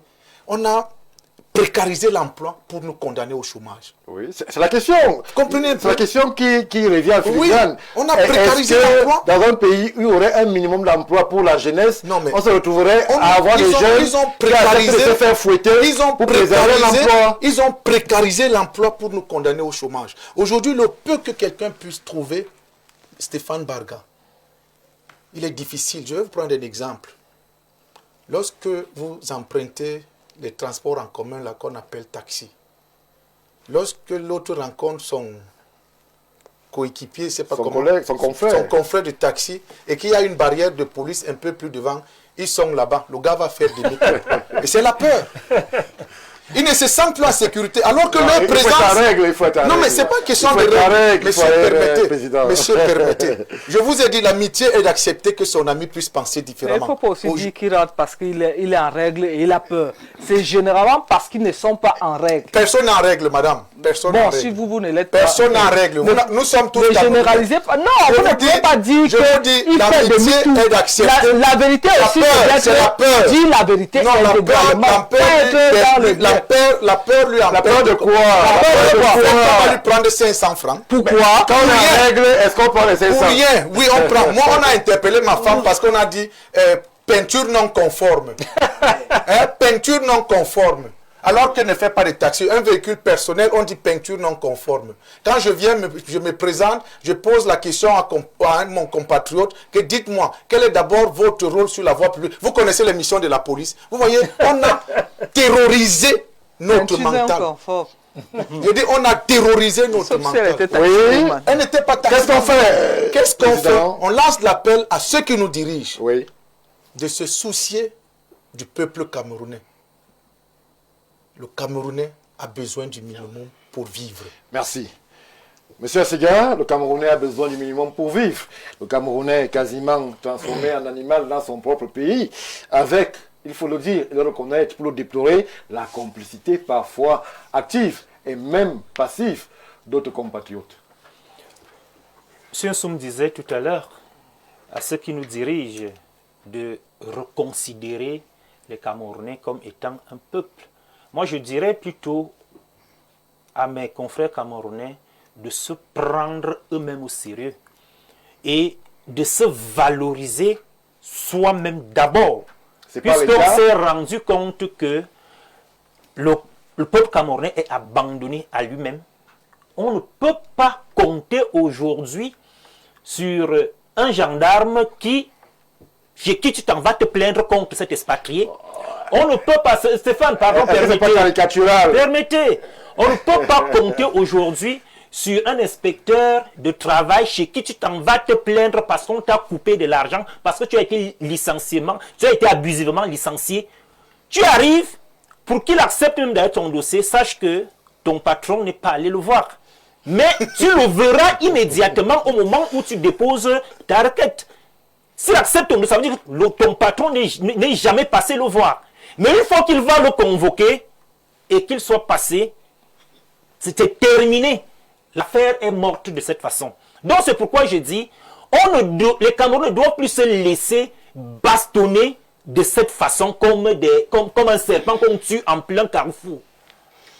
C'est de trop. Il faudrait que les Camerounais fassent chorus partout où ils travaillent. Oui. Qu'ils soient ensemble. Qu'ils apprennent à dénoncer de façon farouche. Monsieur le maire disait, ce genre de barbarie. Vous êtes tout de suite licencié et demain il y en a d'autres. Acceptez que vous soyez licencié, mais vous aurez laissé au moins une marque d'indignation dans cette entreprise. Acceptez qu'on vous licencie parce que vous avez marché en demandant qu'on cesse de vous fouetter. Et qu'on vous licencie. Et cela sera visible aux yeux du monde. Que pour avoir demandé qu'on cesse de vous bastonner, on vous a licencié. Il y a tellement... Vous parliez tout à l'heure de la prise de conscience de notre ministre qui... De quoi est-ce qu'on parle? Vous connaissez le nombre de vidéos qui ont fuité dans les réseaux sociaux parlant toujours de cette manière de traiter les Camerounais et dont on n'a jamais pris cas. On n'a jamais pris la peine d'investiguer pour savoir de quoi est-ce qu'il s'agit. Vous connaissez le nombre de plaintes qui sont déposées dans des commissariats, dans des brigades, dans des inspections de travail. Et après, vous voulez me faire comprendre que cela qu'on a présenté à la presse aujourd'hui, on en fera quelque chose et que quelque chose pourra changer. Non, le changement doit venir de mes propres frères qui sont des employés dans ces sociétés. Oui. C'est à eux d'imposer leurs lois. C'est à eux de leur dire, on marche comme ça ou personne ne nous fouette. C'est une affaire de quoi? Voilà qu'on fouette un individu avec la chicotte de l'époque... des chevaux, je sais pas. De l'époque coloniale. Il est là, il enlève carrément sa sacoche, il dépose et il montre carrément son postérieur. Alors, pourquoi on le lamine? Monsieur Astiga, à ce niveau, lorsque vous écoutez les motivations de ce fouet, on parle d'un paquet de spaghettis qui aurait été dérobé par l'employé. Si cela est prouvé, n'est-ce pas une misère? Qu'on l'amène à la brigade, qu'une enquête soit diligentée pour qu'il paye de son vol de spaghettis. Ailleurs, on parle d'un chargeur de batterie. S'il vous plaît, monsieur Soum. Oui. Ailleurs, on parle d'un vol de batterie. C'est un vol. C'est un vol. En la matière, si tu as volé une aiguille, ton statut dessus, s'il faut que tu ailles en prison pour avoir volé une aiguille, qu'on le fasse. Cette affaire où on me fouette parce que je ne veux pas aller en prison, c'est une affaire de quoi? Donc c'est pourquoi j'ai dit, et quand vous regardez cette vidéo, non, le jeune homme est d'accord qu'on le fouette parce qu'il enlève d'ailleurs sa sacoche, il dépose et il montre son postérieur. C'est après avoir reçu le premier coup qui se met à pleurer en arrêtant la chicotte. De quoi est-ce qu'on parle? Que le postérieur n'a plus que la chicotte. De quoi est-ce qu'on parle?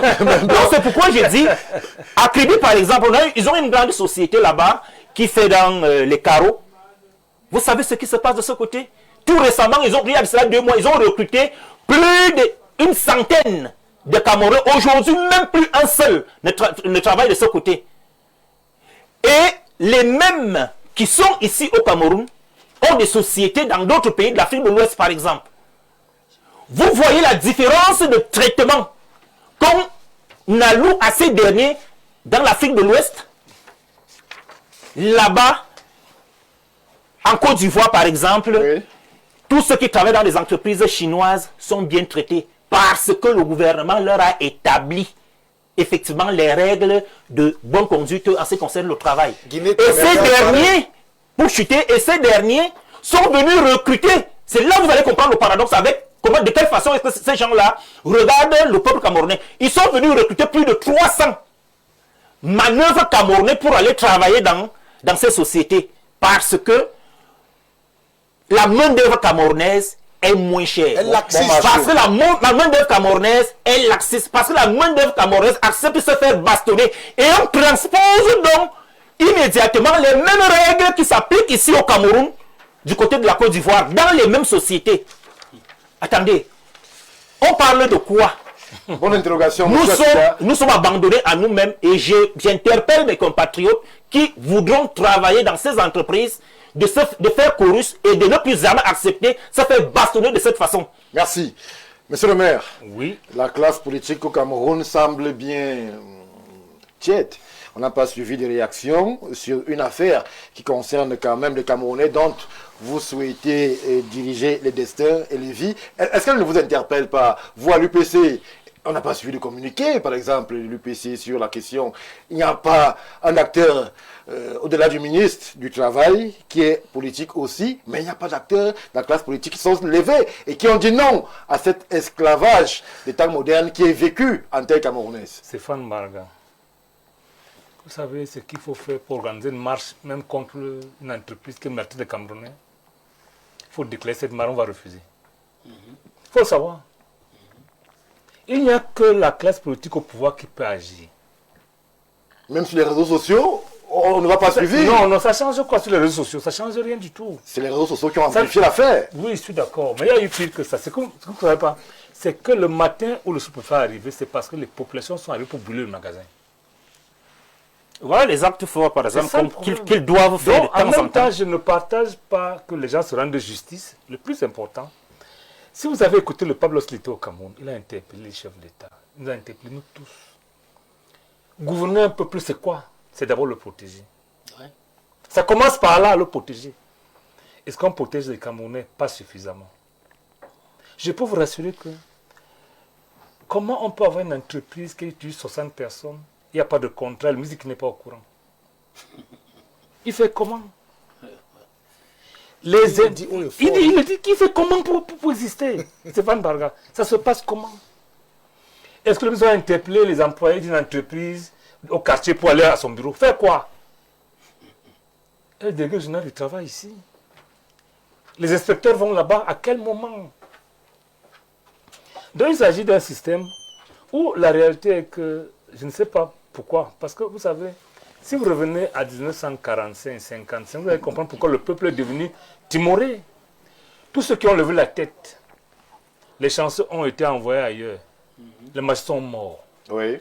Face à ça, le peuple est meurtri. Revenez à 91, 90. Qu'est-ce qui s'est passé? Revenez à 2018, 2008. Qu'est-ce qui se passe? Vous avez que le peuple. Moi, je vois la classe politique. Les politiciens camerounais sont passés. La classe politique est dans le peuple. Lorsqu'un parti... Ils ont peur aussi? Il y a pire que ça. Lorsqu'un parti ne peut pas manifester... Est-ce qu'ils ont peur? Stéphane Barga, il n'y a plus que la peur. Il y a quoi? Vous savez que pour marcher à l'autre militaire, lorsque vous déclarez une manifestation, le sous-préfet, par principe, dit non. Moi, je viens de voir sur les réseaux sociaux. On a perdu une camarade à l'UPC cette semaine. On va l'enterrer, je crois, demain. Ben Paola, pensez plus pour elle. Son frère a dû demander l'autorisation pour faire ses obsèques. Je peux le remettre dans mon téléphone. Je m'autorise pour les obsèques. Ce document est ici, il faut le montrer. On est arrivé à ce niveau où, d'abord, le sous-préfet dit qu'on doit préserver. C'est-à-dire qu'on commence à préserver l'emploi.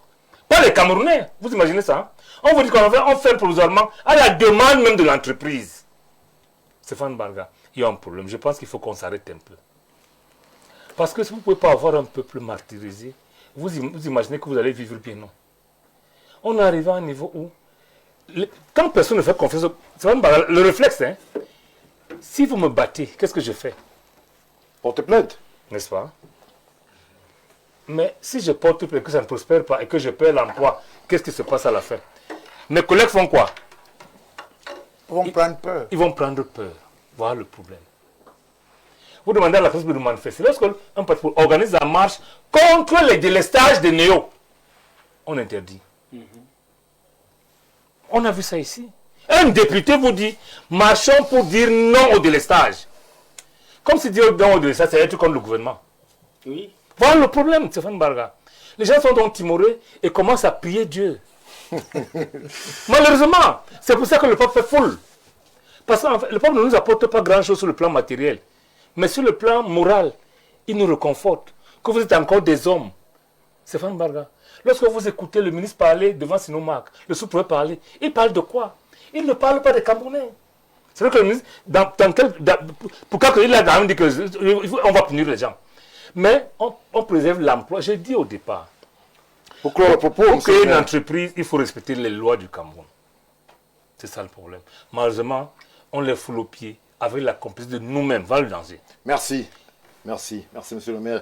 Elhadji Ibrahim Marega. Alors, nous sommes quasiment dans le jour d'après. Les Camerounais ont-ils pris conscience, lorsque vous les observez au quotidien, de ce que lorsqu'on est floué dans son entreprise, lorsqu'on est battu comme un animal, il faut se plaindre. Chez qui?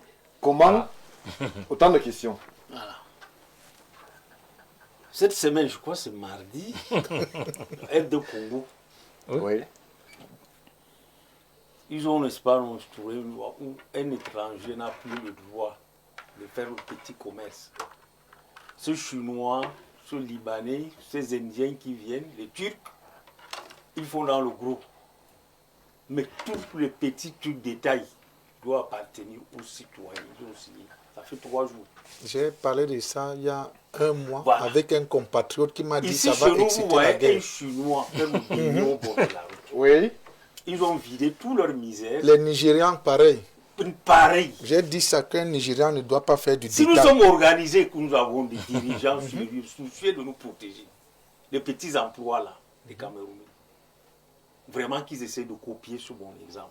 C'est que nous avons toujours dénoncé. Qu'ils viennent, on ne refuse pas. Qu'ils viennent, n'est-ce pas, avec leurs conteneurs, mais qu'ils vendent aux Camerounais, aux petits Camerounais détaillants. C'est ce que la plupart des pays ont fait. Au Gabon, par exemple. Est-ce que vous croyez, parce que les Camerounais qui ne savent pas, les Chinois ne sont pas entrés ici comme ça, non? Il y a d'abord, pour parler entre la diplomatie que nous dénonçons ici, pour qu'on accepte qu'ils viennent s'installer chez nous comme ça. Vous dénoncez la diplomatie, vous lui reprochez quoi? Est-ce que le Cameroun peut vivre en autarcie? Non, ce n'est pas vivre en autarcie. C'est que les gens ne peuvent, un Cameroun peut aller faire sans Chine, mon ami. Mais c'est qu'il va disparaître. Stéphane Barga, si tu permets, sans te couper. Nous étions en Chine, j'ai un ami Wanja Stéphane, il est décédé. On est en Chine et nous sommes très loin de là où il y a l'ambiance. On est à Shanghai. Alors le soir, on demande au gars de l'hôtel de nous indiquer un endroit où on va un peu boire. Il nous dit aller à New Haven. On prend le taxi, on arrive à New Haven. Et nous commettons la gaffe. On nous indique un snack bar où nous buvons la bière. Et on est trois non parce que c'est normal. Après interviennent des Chinois qui menacent de nous taper. Voilà. Nous descendons en courant, devant les policiers ne font rien. Parce que nous sommes étrangers. Noirs. Noirs. Ils ne font rien. Oui. On a dû se battre nous-mêmes en courant. Hein? Mais ici, qu'est-ce qu'on fait? Si vous avez un commissariat avec un Chinois, les Chinois ont reçu, vous êtes debout. Ouais. C'est dit, même si vous êtes avocat face à un Chinois, l'avocat est debout, le Chinois est assis. Merci. Et là, je vous poursuivez. Justement, à la suite de... Le Cameroun, on peut tout dire de ce pays, c'est un pays hospitalier. Peut-être toujours hospitalier. Oui, un peu tout d'ailleurs. N'importe quel Cameroun, étranger peut vivre sans problème. Mais ce type de provocation, parce que là c'est une provocation de trop, on peut encore accepter, avoir peur de ce que, n'est-ce pas, nos dirigeants font, ça va. Mais qu'un étranger vient aussi... Nous faisons aussi peur. Et que les autorités, un sous-préfet vraiment, vient vous dire des choses impossibles à comprendre. Si vous êtes incapable de créer les emplois, mais ne dites pas au Cameroun d'aller entrer dans l'enfer. Ce monsieur, n'est-ce pas, qui s'est laissé faire au sous-sol, un coup peut, n'est-ce pas, l'amener à la mort. Il ne travaille plus là-bas. Hein. Voilà, on prend son corps, on cache la nuit, on va jeter quelque part en disant non. Nous avons travaillé avec lui toute la journée. Il est rentré chez lui. Puisque ça a même été le cas. Oui, à Kribi, par exemple, ça a été le cas. Ça pouvait il a fallu que la famille vienne faire un sitting pour demander le corps. Donc, vous comprenez un peu. Il ne s'est pas laissé faire, n'est-ce pas, non, par son coup, par peur même peut-être. Mais il s'est devant un colosse militaire avec des employés corrompus. Bien sûr. J'ai dit, il suffit d'un petit truc là, il perd sa vie. Ils vont aller l'avons caché dans des cartons. La nuit, l'argent, comme l'argent fait tout ici chez nous. Ils portent quoi, aller jeter quelque part, la famille. Le matin, ils se réveillent sans père de famille. Après, ils vont venir poser la question. On dit, mais non, Hier, nous avons fermé avec lui, il est rentré chez nous. Donc, il y a des cas comme ça. Je dis que ce monsieur n'est pas utile. Chez nous, où c'est quoi, n'est-ce pas, non? Ce n'est pas utile pour les Camerounais. Nous avons les Indiens, nous avons le Turc, nous avons. Il y a d'autres Chinois. Mais nous avons besoin de gens qui nous respectent. Tout à fait. Qui respectent la législation parce qu'en venant, ils ne sont pas venus ici pour rien. Ils ont une banque là chez eux qui les donne les moyens, n'est-ce pas, non, pour venir. Exim Bank China. Exim Bank, voilà. Ce n'est pas des personnes qui ne sont pas... On peut le remplacer, le patron. Et je crois sûrement, si la diplomatie joue bien son rôle, ce monsieur doit être renvoyé au pays. Merci, merci Eladj. Alors, Madame Ngono, on implore justement une action forte des autorités. On voudrait aussi les Camerounais un peu plus regardants sur leurs conditions de travail. Mais on souhaite qu'il y ait du travail, parce que sans travail, malheureusement, les Camerounais vont accepter d'être martyrisés, comme c'est le cas avec l'affaire Sinomart. Oui, il faut bien qu'il y ait des dénonciations, même comme M. le maire estime que sa dénonciation ne peut qu'être qu'en battant le pavé. Il a sa page, il a ses statuts, il ne peut pas faire un écrit. La police va venir l'arrêter dans son téléphone. C'est ce qu'il veut faire entendre. Quelqu'un est en prison à Koundengui parce qu'il a écrit dans le téléphone. Hein? Permettez-moi. Qu'est-ce qu'il a écrit, monsieur le maire? Mais il a écrit. Qu'est-ce qu'il a écrit? C'est notre débat. Bon, voilà. Allons-y, madame. Permettez. Et en même temps, j'ai entendu que quelqu'un a fait une demande pour obtenir l'autorisation de faire les obsèques de sa famille, un membre de sa famille. Moi, j'avais fait, quand ma maman décède, j'ai fait une demande parce que je devais occuper l'espace public. J'ai demandé l'autorisation au préfet d'occuper cet espace. Mais vous êtes madame Mongono. Permettez. La grande militante. Non, s'il vous plaît, lorsqu'on parle... occuper la route. Permettez, quand on demande que, quand tu fais une... Quelqu'un ne peut pas mourir. Quand je le relève, c'est pour dire quoi? On ne peut pas faire une demande pour rien. Monsieur Stéphane Barga, dans votre famille, des gens meurent chaque jour. Je ne sais pas, je voudrais que vous témoigniez ici, que vous faites souvent les demandes pour enterrer les gens chez vous. Sauf s'il y a une emprise publique que vous devez utiliser. En ce moment-là, seule l'autorité administrative peut vous le permettre. Et vous faites une demande. Quand vous dites la grande du RDPC, si j'avais été la grande du RDPC, que vous taxez de tous les noms, vous estimez que c'est des passe-droits, j'aurais occupé la route sans faire la demande. Je respecte la loi. Vous comprenez? Bon, maintenant, quand je reviens sur le sujet, je l'ai dit, quelles que soient les dénonciations, les choses ont circulé dans les réseaux sociaux. Moi, par exemple, j'ai parlé de l'affaire des Libanais. C'était dans les réseaux sociaux. Cette situation de Sinomart doit permettre donc à nos responsables de redéfinir les rapports qui doivent être ceux de nos compatriotes avec les expatriés qui s'installent ici. Premier élément. Deuxième élément, ça doit leur permettre également, parce que nous avons observé, il y a, comment dire, comme une montée de la chasse aux Chinois qui serait alimentée par des gens qui peut-être auraient aussi des entreprises. Allez aussi voir s'ils traitent bien les Camerounais. Il faudrait qu'on regarde partout. Parce qu'il ne faudrait pas que les Camerounais, les gens pensent, donnent l'impression qu'il y a une chasse aux Chinois. Il n'y a pas de chasse aux Chinois au Cameroun. Mais il est important que ces gens-là sachent que lorsqu'ils sont dans un pays, ils doivent respecter les compatriotes, ils doivent respecter la législation en vigueur. Troisième point, les intermédiaires oui. Ou bien les autorités qui reçoivent, c'est vrai, des présents de ces entreprises doivent avoir à l'esprit que ils sont là pour l'intérêt suprême des Camerounais. Ils sont là parce que le Cameroun existe. S'ils sont dans un arrondissement, ils sont dans une... C'est parce que les populations existent là-bas. Je ne pense pas que c'est le président qui va aller descendre là-bas, s'asseoir pour regarder. Non, ils sont le relais. Et ils doivent veiller à préserver l'intérêt des Camerounais. Venant à ces messieurs qui...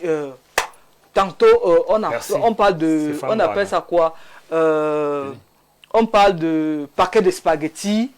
Lisez. Maintenant, vous parlez de... Vous parlez de... Je m'adresse... Je parle... Monsieur, c'était... Allez-y. Vous parlez de chargeurs. Dans la vidéo, le duo du militaire qui demande une confrontation. Il dit qu'il a joué avec le monsieur. Il lui a donné 10 000 francs. Je voudrais comprendre comment on peut avoir 10 000 francs à caboter, à faire cadeau à quelqu'un et aller voler un paquet de spaghettis. Le spaghetti le plus cher, sauf là, c'est 650 francs. J'aimerais comprendre. Il faudrait que les Camerounais aussi, je vais le dire comme ça, apprennent à se respecter. Merci. Les Camerounais doivent apprendre aussi à défendre leur dignité. On ne va pas mettre un policier ou bien un gendarme dans chaque chambrette pour voir ce qui se passe là-bas. Il faut qu'ils apprennent à s'organiser parce qu'il est inadmissible. Quand vous faites aujourd'hui M. Stéphane Barga, après-demain vous faites M. Asiga, et l'autre jour on faites M. Niek. Pas moi, non. M. Niek. Et moi, quel que soit le cas, je ferai fuiter cette information. Merci, Madame Bongo. Les gens sont conscients et que ça s'arrête. Merci pour la conclusion. Une ou deux réactions. Bonsoir. Tout nous laisse à croire que dans ces pays, il y a des gens qui veulent que les Camerounais s'en aillent, malheureusement. On aille où? Vraiment. Bonsoir le plateau. L'administration fouette, l'expatrié fouette. La chicotte nationale n'est pas une histoire d'aujourd'hui. Le néocolon se suit. Tu vas m'expliquer après. Okay. Les instructions de son maître. La violence est intrinsèque à cette forme de gouvernance. Qui plus est, quel est cet État qui laisse ses citoyens à la merci du patronat? Quand on demande à un Camerounais de négocier lui-même son contrat sur aucune base légale, on attend quoi? Merci à vous, Soprika, pour la réaction. Bonsoir le plateau. Le Camerounais n'a pas la place dans son propre pays. Nos dirigeants et nos frères camerounais même sont d'abord complices de notre maltraitance. Le barrage Natchigal a licencié les gens abusivement. Moi-même, j'étais victime au barrage en 2019. Merci à vous, Honoré, pour le témoignage. Bonsoir, M. Stéphane Barga. Bonsoir, panel. Affaire Sinomat. Quelle suite? Le militaire qui allait faire un job au noir en déshumanisant un élément de la population, une composante de l'État, doit être sanctionné par sa hiérarchie et surveillé de près, car pouvant être enrôlé par des lobbies d'argent, l'élément peut prendre des armes contre les institutions s'il est bien motivé. Merci à vous, Blaise et Sida. Mesdames, Messieurs, on fait un léger break très rapide et on revient tout de suite après pour évoquer la Socadel, puisque c'est l'actualité du jour. A tout de suite.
Retour sur le plateau avant d'évoquer justement ces mouvements et autres prises de fonctions du côté de la Socadel. Nous avons ces communiqués à caractère commun. Nous avons cet avis de disparition qui vient de nous arriver il y a juste quelques minutes. La petite Kounou Fekwa Marie Kimora, âgée de 4 ans, est portée disparue depuis ce vendredi 8 mai 2026.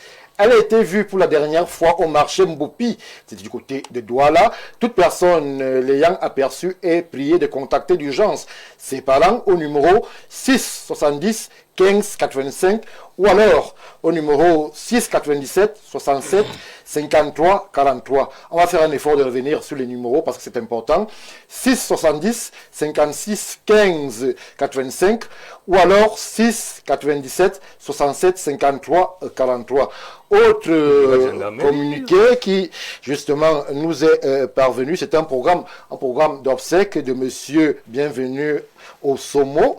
On va dire, pour ce qui concerne la suite des événements, puisque le programme est déjà débuté, on va se référer au samedi 9 mai 2026 avec dès 8 heures l'arrivée et accueil et installation des populations, compatissants et autorités au lieu des cérémonies. C'est le village Eba Bodo.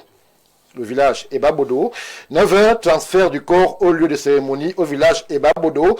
Cérémonie traditionnelle, pour ceux qui connaissent comment ça se passe. 12h, messe d'inhumation avec les témoignages. Inhumation dans la stricte intimité familiale. Il y a un partage qui est prévu et une fête des obsèques à annoncer. C'est justement les obsèques de monsieur Bienvenu au Somo. Lorsqu'on l'a fait, on revient tout de suite avec notre menu du soir qui nous amène du côté de la Socadel qui prend justement l'actif, monsieur le maire, je reste avec vous, l'actif, peut-être le passif de Eneo, mais qui est acté avec une renationalisation qui met l'État en pole position avec près de la... En fait, qui place l'État en situation d'actionnaire majoritaire. Est-ce que vous y croyez, ce cap vers la performance? C'est possible? Oh, Stéphane, tout est possible. Mais le véritable problème ailleurs. Est-ce que les autres entreprises du portefeuille de l'État sont rentables? Est-ce qu'elles sont performantes? Pour la plupart, non. Parce que l'objectif ne semble pas être celui-là. Ce n'est pas tant la faute des managers. Parce qu'en réalité, lorsque vous regardez ce qui s'est passé entre Eneo et Socadel, l'ancien directeur général adjoint d'Eneo est devenu directeur général Socadel. Oui. Ça veut dire que c'est un bon profil, il faut d'abord le reconnaître, c'est un bon profil. Mais de deux choses l'une, où il était, si Eneo a échoué à cause des choix managériaux, alors qu'il y avait l'actuel directeur général de Socadel de ce côté, les deux choses l'une, où il était un fer-volant, il n'avait rien à dire là-bas. Est-ce qu'il avait la marge de manœuvre? Ça peut être aussi une question.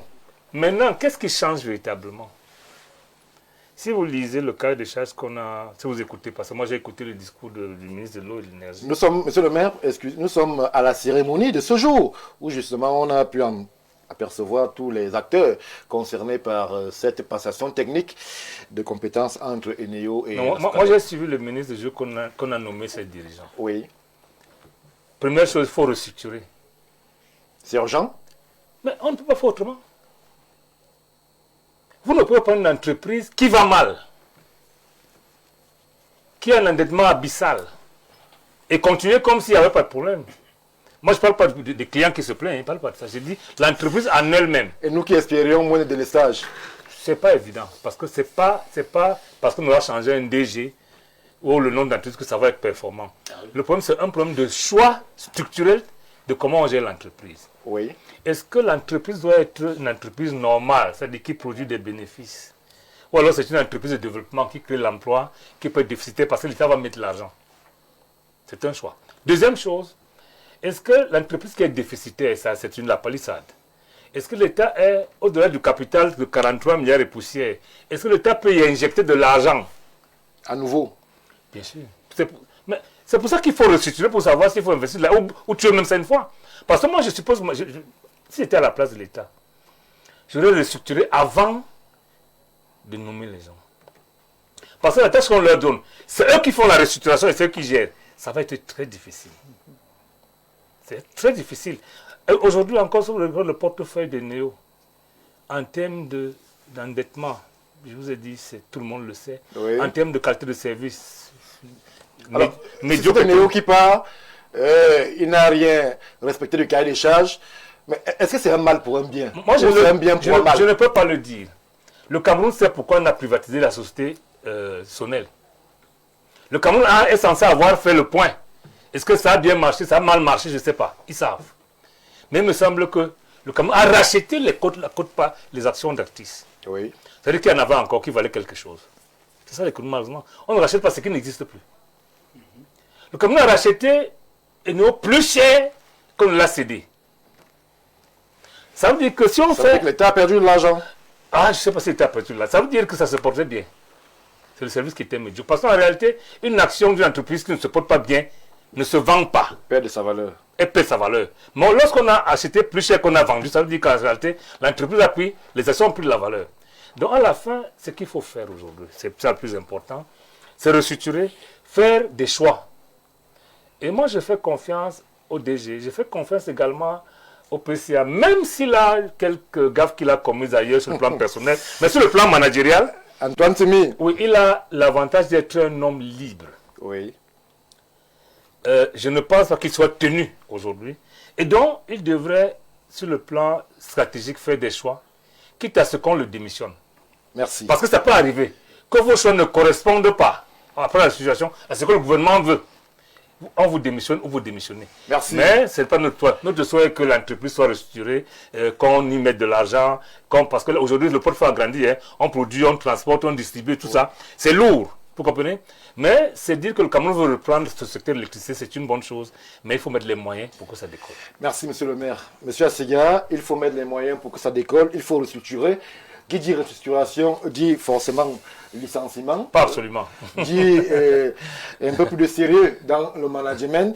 Lorsque vous observez la situation et que l'on s'interroge si véritablement ce pari de la renationalisation peut être tenu, est-ce que vous y croyez? Lorsque l'on connaît l'État et lorsque l'on observe un peu tout autour comment les portefeuilles où il y a des capitaux camerounais sont gérés, est-ce que vous croyez à cette rigueur que devrait apporter le conseil d'administration avec M. Antoine Semi par exemple? Vous voyez, Stéphane, au lendemain de l'annonce, immédiatement les Camerounais ont donné la signification de l'acronyme SOCADEL en parlant de Société camerounaise de délestage. Oh, et dit immédiatement, laissez-moi arriver, laissez-moi arriver. Non, même pas 3 jours. Je vous dis immédiatement, les Camerounais l'ont fait. Pour vous répondre à votre question, vous faire comprendre que l'immense majorité des Camerounais ne croient pas à ce changement. Et comme le disait M. le maire tout à l'heure, on a mis la charrue avant les bœufs. Nous savons tous que lorsque on veut migrer vers une nouvelle structure, ce n'est pas un problème managérial en réalité Ce n'est pas qu'un problème managérial. Ce n'est pas qu'un problème managérial qui fait des délestages au Cameroun, qui fait souffrir les Camerounais allant dans ce sens. Il y a plus d'une chose où cela nécessite une restructuration avec consultation et des consommateurs et des spécialistes en la matière. Oui. Mais on s'est rendu compte qu'au Cameroun, les consommateurs, ceux-là même qui ont leur mot à dire et qui peuvent donner des orientations, n'ont jamais été consultés lorsqu'il s'agit de restructurer ce qui... Ils ne sont pas syndiqués. Permettez. Alors rapidement, ils n'ont même pas... Ceux même qui constituent, parce que là vous permettez de faire un clin d'œil à un président de la plateforme du secteur des consommateurs d'électricité qui se bat au quotidien pour résoudre le problème des Camerounais, qu'il appelle à chaque jour pour faire comprendre qu'il y a des licences à tel endroit. Je parle de Sa Majesté Ngoné Djoa, oui, qui le fait au quotidien. Il est le président national de cette plateforme. Pour dire que lorsque on veut aller vers autre chose, il est question que nous ayons une vision. Que ce qui nous dirige est une vision. Rappelons-le, à plus de 10 ans aujourd'hui, l'État a déjà eu à injecter plus de 30 000 milliards dans le secteur de l'électricité et de l'énergie au Cameroun. Vrai ou faux? Pour quel résultat? Très bien. Pour quel résultat aujourd'hui? On se serait attendu que plus de 15 ans plus tard, que nous ne soyons plus là en train de le faire. Merci. Et lorsqu'on revient donc sur les superpositions au niveau même des missions qui sont dédiées à la SOCADEL, on se rend très bien compte que la Sonatrel qui est encore là, ils vont se marcher dessus. Il y aura beaucoup de confusion. Ils vont se marcher dessus. Merci. Le temps va nous manquer. Madame Ngono, juste en un mot. Alors, l'ambition est énorme. Justement, on va produire, on va importer. Il y a un cahier de compétences qui est à l'infini. Mais il y a ce pari, le pari de la renationalisation avec ces fonds camerounais investis. Peut-on respirer? Parce que les Camerounais qui nous regardent Et ils n'espèrent qu'une seule chose, la baisse peut-être des prix du kilowatt, et mais aussi qu'il y ait moins de délestage. Est-ce qu'avec cette équipe que porte le PCA, Antoine Simi, ancien ministre des Finances, et le véhicule qui est le sien, on peut inspirer qu'il y ait moins de délestage, par exemple? Commençons par là. Permettez, M. Barga, de faire une digression pour admirer le propre du Camerounais.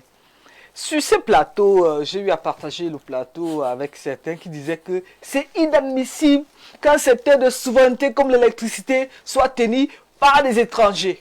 Oui. Sur les plateaux, vous avez ils n'ont quelle capacité de gérer eux-mêmes l'électricité.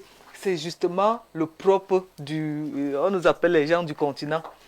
On veut une chose ce soir, et dès qu'on vous la donne le matin, c'est un autre discours. Pour dire que quel que soit ce qui sera fait. Vous trouverez des gens qui vous diront que non, même quand ils ne sont pas encore allés à l'épreuve, hein, ils vont vous dire que non, ils vont échouer. Mais nous espérons, nous pensons que déjà... Vous croyez à cette équipe? Permettez, renationaliser le secteur de l'électricité, comment dire, ça relève de la fierté nationale. Oui, la souveraineté. La souveraineté, ça relève de la fierté des Camerounais, dit oui, notre électricité. Mais sauf qu'il y a des puristes qui pensent que l'État est un mauvais gestionnaire. En ce sens qu'ils estiment qu'il y a un comportement des Camerounais lorsqu'ils travaillent dans le secteur public, dans une entreprise publique, oui, et lorsqu'ils travaillent dans une entreprise privée. Dans l'entreprise publique, les gens ont l'impression que le bien public, c'est ce qu'on doit jeter, on ne doit pas prendre ça au sérieux. Ils ne font pas attention et l'État injecte beaucoup d'argent qui vont plutôt ailleurs. C'est pour cette raison que la renationalisation fait appel à deux défis. Le défi de la restructuration, je vais faire court, hein, le défi de la modernisation et le défi de la gouvernance. Le défi de la restructuration parce que vous vous rendez compte que les problèmes de délestage, parce que la capacité du Cameroun, de production du Cameroun, il faut le dire, c'est 2000 ils ont dit mégawatts, et la demande, c'est sensiblement 2500, 2700 mégawatts. Ça veut dire qu'il y a un gap à remplir. Et lorsque vous projetez, tel qu'ils le disent, pour 2030, nous avons une demande qui va doubler. Une demande qui va doubler, et notre objectif, c'est 5000 mégawatts. Et pour atteindre ces 5000 mégawatts, il faut bien qu'il y ait une hygiène dans notre façon, dans la façon de gérer de nos compatriotes à qui l'État a fait confiance. Merci. Deuxième élément, et que nous-mêmes les Camerounais, parce qu'il faut le dire, que les Camerounais paient le juste prix.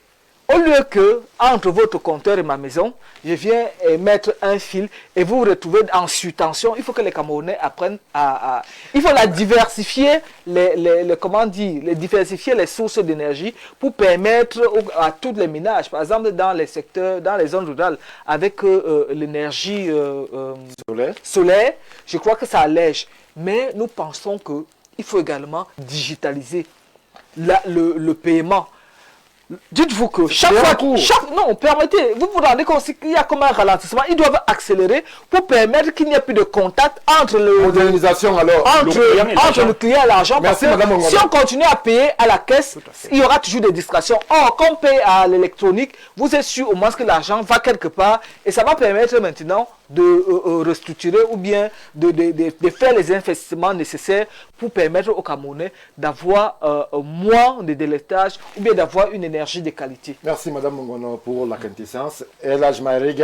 Alors, les défis sont nombreux pour la nouvelle équipe, mais est-ce que l'État, qui lui-même est parfois mauvais payeur, parce que je me souviens de certaines entreprises où Feu et Néo a dû couper le courant pour parler terre à terre. Et la gabégie, et justement, il ne paye pas. Peut-être l'État doit aussi payer lui-même ses factures.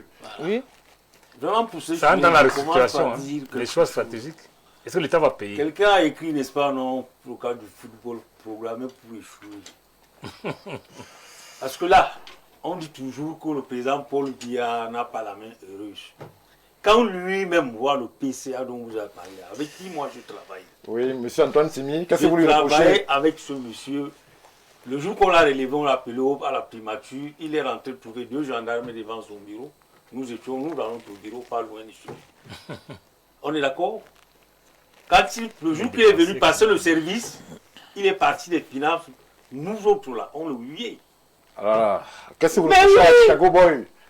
Oui, c'est lui qui a porté le système de pourcentage aux finances. C'est vous qui le dites. C'est pas moi qui le dis, je le dis. Vous avez des preuves? Mais je t'ai dit que je travaillais là aux finances. Est-ce que vous avez les preuves? Mon bureau, c'est allons à l'essentiel. Allons à l'essentiel, monsieur. N'oubliez pas quand il était à la commission économique. Ouais. N'oubliez pas, c'est quelqu'un quelque part, c'est lui qui signe quand même, comment on appelle la dévaluation du CFA. Il est bien vrai, c'est pas sa décision. Voilà. C'est pas sa décision quand même. Il est que dépensier. Mais il y a... Non. Pourquoi on conseille au président Paul Biya de faire venir des gens comme ça? Encore là. Vous avez un problème de personne. Non, ne dites pas toujours ça. Nous sommes Camerounais, on se connaît en détail. Comme les gens le disent. On est d'accord. Moi, je travaille avec... Comment, la période même, j'étais, n'est-ce pas, responsable, comment on appelle, aux ressources humaines et au courrier central. Quand il est parti, les dossiers qu'on nous a sortis sont des dossiers, des piles de dossiers. Bon, on va pas le chef de l'État quelque part. On conseille au chef d'État de reprendre cette personne comme PCA. Vous allez voir le problème que ça doit créer. Donc le véritable, il y a aussi ça. Et de deux, monsieur Yann a parlé de la restitution. Une société comme ça avait besoin de ça. Mais vous allez voir les recrutements qu'il y aura encore là. C'est le même qu'avec la caméra. Une société qu'on se plaint que ça ne va pas, ils vont venir avec des recrutements. Vous allez voir des belles filles avec des longs cheveux. Merci, LH, merci. Le temps est achevé. On va les mettre partout là. Merci. Pour encore saturer. Au lieu, n'est-ce pas, de révoquer, payer les gens qui partent, qui est, n'est-ce pas, nous juste des oui, justement pour faire comprendre que parmi, entre autres problèmes liés au délestage, la caducité de d'autres matériels, que ce soit les potiers électriques, que ce soit le câble électrique, qui ont une vie, une durée de vie. Merci. Il faudrait qu'on pense, dans le cadre de la restauration, qui est un audit dans ce sens, la question de voir, on ne peut pas penser à combler le gap du nombre de mégawatts si le matériel de transport n'est pas, n'est pas moderne. Merci, chers messieurs, chères dames, d'être venus sur ce plateau. C'était la dernière production pour ce qui est de la semaine de votre programme Le Grand Soir. Vous ne bougez pas. Dans une vingtaine de minutes, Mimi Chobo sera là justement pour l'exercice de présentation du journal en langue de Shakespeare, puisque nous sommes au cœur de l'information. Théophile Vianney-Biya sera là à 20h pour le même exercice. Ne manquez pas les rendez-vous phares, justement, d'Info TV dans le week-end. 11h30 dimanche, on aura Libre Expression, le grand rendez-vous, grand débrief de l'actualité avec, comme vous en avez l'habitude, des invités triés sur le volet. Info TV, nous pouvons vous dire merci pour la confiance et bon, surtout très bon début de week-end. Et bonsoir.